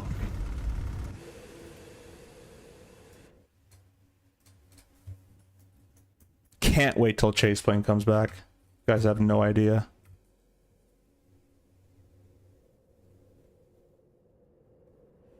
Yeah, the tiniest of bounces, that little hill kind of did it, I think, but oh well. I don't think too shabby, guys. Not my best, not my worst. Definitely not my worst.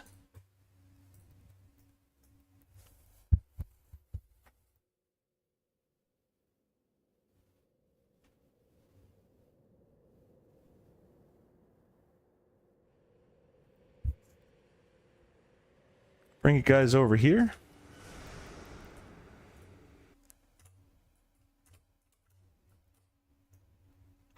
And you know what, guys? I'm not going to actually end the stream after this. I'm going to do a couple landings, and I'm going to get my Moza yoke profile all set up. So if you guys want to see me dial in those settings, I might do that a little bit here.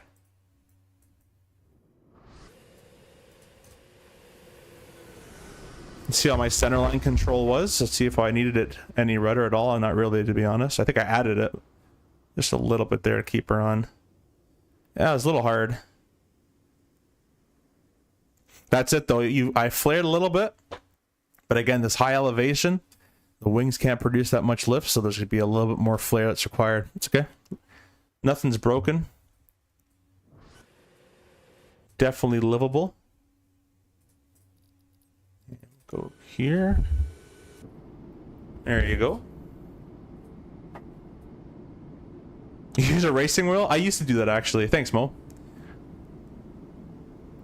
It did, because it says speed brake in the PFD, but it's just the replay that won't do it. I have to physically add my speed brake if you want to see it in the replay. I could do that if you want.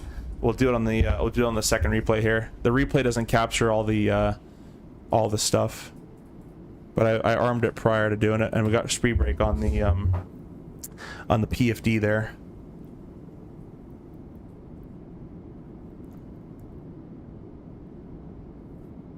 But maybe it didn't. I'm pretty sure. You guys can go back in the stream, let me know if I armed it. Pretty sure I did.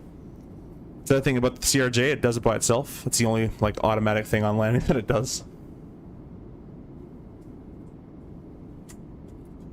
Oh, that was too early. There you go.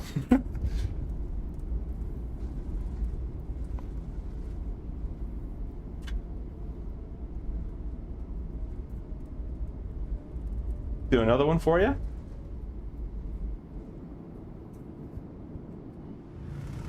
Yep.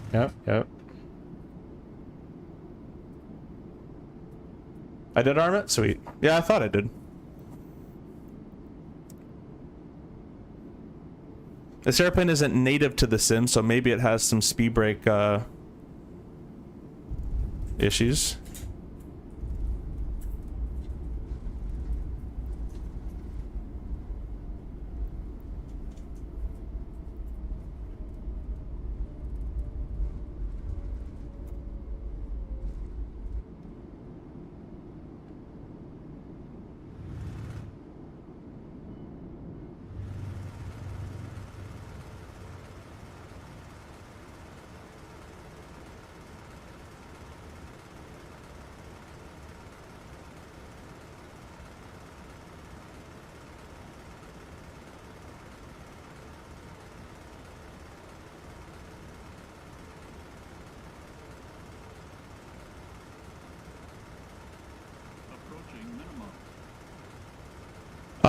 Really clever stuff when you know how to use it. You're a very skilled guy, my friend. Thank you. Appreciate that. Top flight, buddy. Hey, I appreciate it. Thank you for stopping by, Robbie, and thanks for watching the vertical stream. It will do? That's what I think.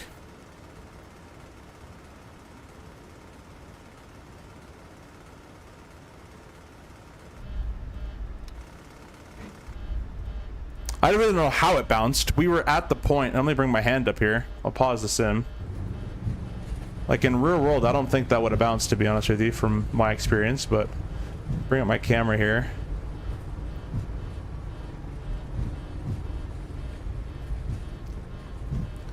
we're like this. We're holding it. I'm not adding any pressure, and the airplane is continuously coming down. So I don't know what continuously coming down turned into somehow going back up. But I don't know. I didn't really add any flare at the end there. I'll back it up. You guys can see. Let me go back here. In fact, the nose actually comes down a little bit. Look at it from this perspective. I don't know if the elevator is moving the replay or not, but that'll give us a better idea.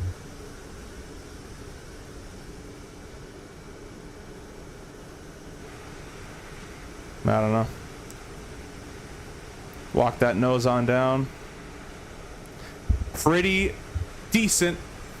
Pretty decent. Alright, now what I'm going to do with you guys is I'm going to establish a new profile for this airplane because I've been using my 727 profile and that ain't cutting it. We're going to make our own profile live with you guys on the Moza software. Let me go ahead and bring Moza software up and I'll be able you guys to see it as well.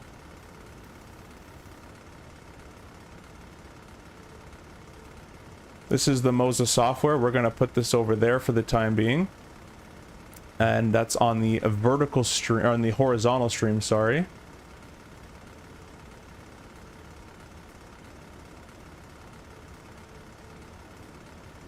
And the vertical stream can now see it as well. Put that over there. And basically, I'm going to fly this airplane a few times and we're going to calibrate it. Let's go make sure that we're all set up to the right profile. Yep, it's on the 727. What I'm going to do is I'm going to go to direct input. We're on aggressive. I'm going to make the... I felt like it was too reactive, so I'm going to make the pitch a little less reactive. Ever so slightly. The roll as well. Okay, and then I'm going to stiffen up the control a little bit more inertia. A little bit more dampener. We're going to try that out, and I'm not going to save it as that. I'm going to save it as IFLY 378. We'll save that. Let's give this a try and see how this feels to fly. We're going to press stop replay.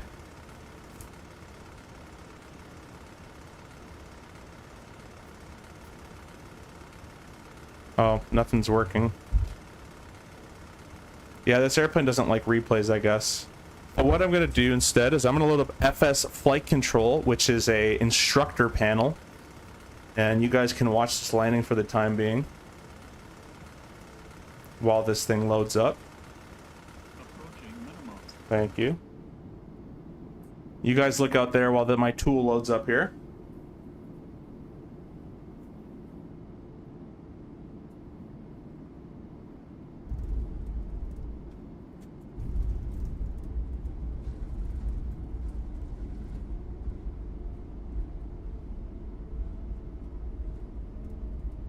Alright, my tools should all be nicely loaded. I'm going to configure it to go to Denver. KDEN. I'm going to stop the replay. 3-5 left. And we'll put myself at a 3-mile final. And we're going to fly it out here, all manual. It should spawn me at 135. I don't know why it hasn't. I think my displays are just all glitched out, to be honest.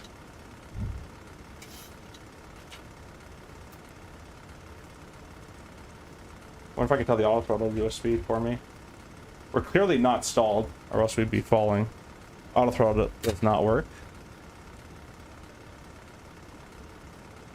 It's actually doing the power, it's just the actual airplane's not responding to the speeds and stuff. So now what we're gonna do, committed to this, is we're gonna back out. We're gonna respawn at Denver. That was not what I wanted. Can you please go back? Sure. Back. Free flight. KDEN. And we want, it doesn't matter what we want, we'll spawn it in the air anyways. Do that.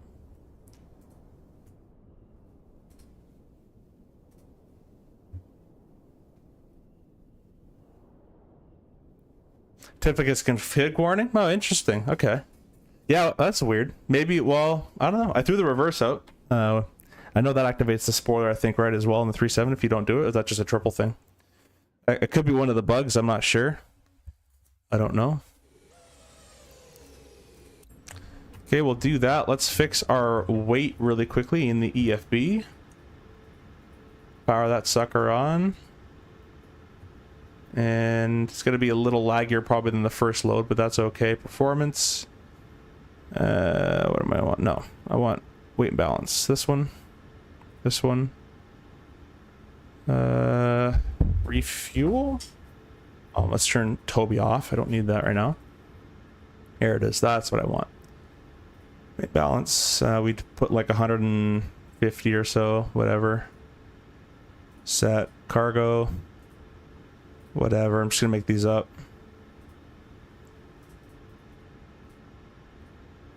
And fuel, we landed with about 5,500 pounds as a base. That's fine. We'll set that. We'll set fuel. That all makes sense there. Let's go back to FS flight control. Let's put ourselves at a flap 30, which we are. Awesome. And no ILS. We don't need it. Press fuel. We'll take off that. And we'll turn off the APU. Whatever. We'll put the lights back on. Oh, I forgot the ignitions as well. Oh, I'm not a Boeing pilot. Anyways, we'll unpause. Let's see if the screen... No, it stays broken, huh? Alright. Last possible thing I can try. This is the only last resort that I can possibly think of. No, I think we actually had a Wasm crash. None of the gauges even work. Alright, well... Yeah, I think our gauges just went full. It doesn't like it at all. So I'm just going to set a rough power setting. And just by feel of the airplane and how the airplane is feeling and nose position outside, I'm going to roughly guess I'm about 140s right now. And we'll kind of fly it like this. And I just need to see a rough estimate of how much pitch it does. That's pretty good. I might need to be a little bit more sensitive.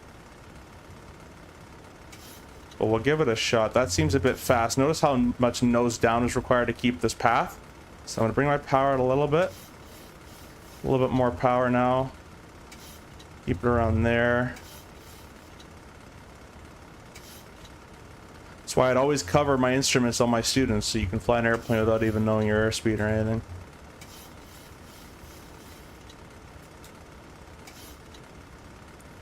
It's about 30 feet there. Hold it. I don't know what my speed was, so it's actually not too bad. Yeah, that felt better on that yoke, so I'm going to keep that as my profile. So I'm going to press save. And I might make it a little less inertia, actually. And a little less damper and a little less friction. And we'll press save on that. Alright guys, so I'm going to press YY. That'll stop me mid-place. I'm going to set my brakes here. I really appreciate you guys staying with me through the end and watching the stream. I hope you enjoyed it so far. And well, I hope you enjoyed it in general. We're going to get rid of all these cameras and we will say sayonara. There we go. Thank you guys for watching. Thank you to the channel members who've become members. Thank you to the new subscribers and to the channel partners. Really quickly, we are one subscriber away from 7620. Can we do 7620 by the end of the stream? Come on, guys. I know we can. One more sub. That's it for me, guys. I'm gonna go play some Fortnite with my girlfriend and go to the gym, and then we're gonna be live again, hopefully in 3 hours. I might change it a little later / cancel it, but probably tonight. We're doing Zurich to Geneva 777-300 Swiss Ops, which is a real route in October. And they don't do the turn, but I'm going to make it a turn. So we'll see you guys in the 777 later. Haven't flown that one in a long time. Have a good night, guys. Hopefully see you later.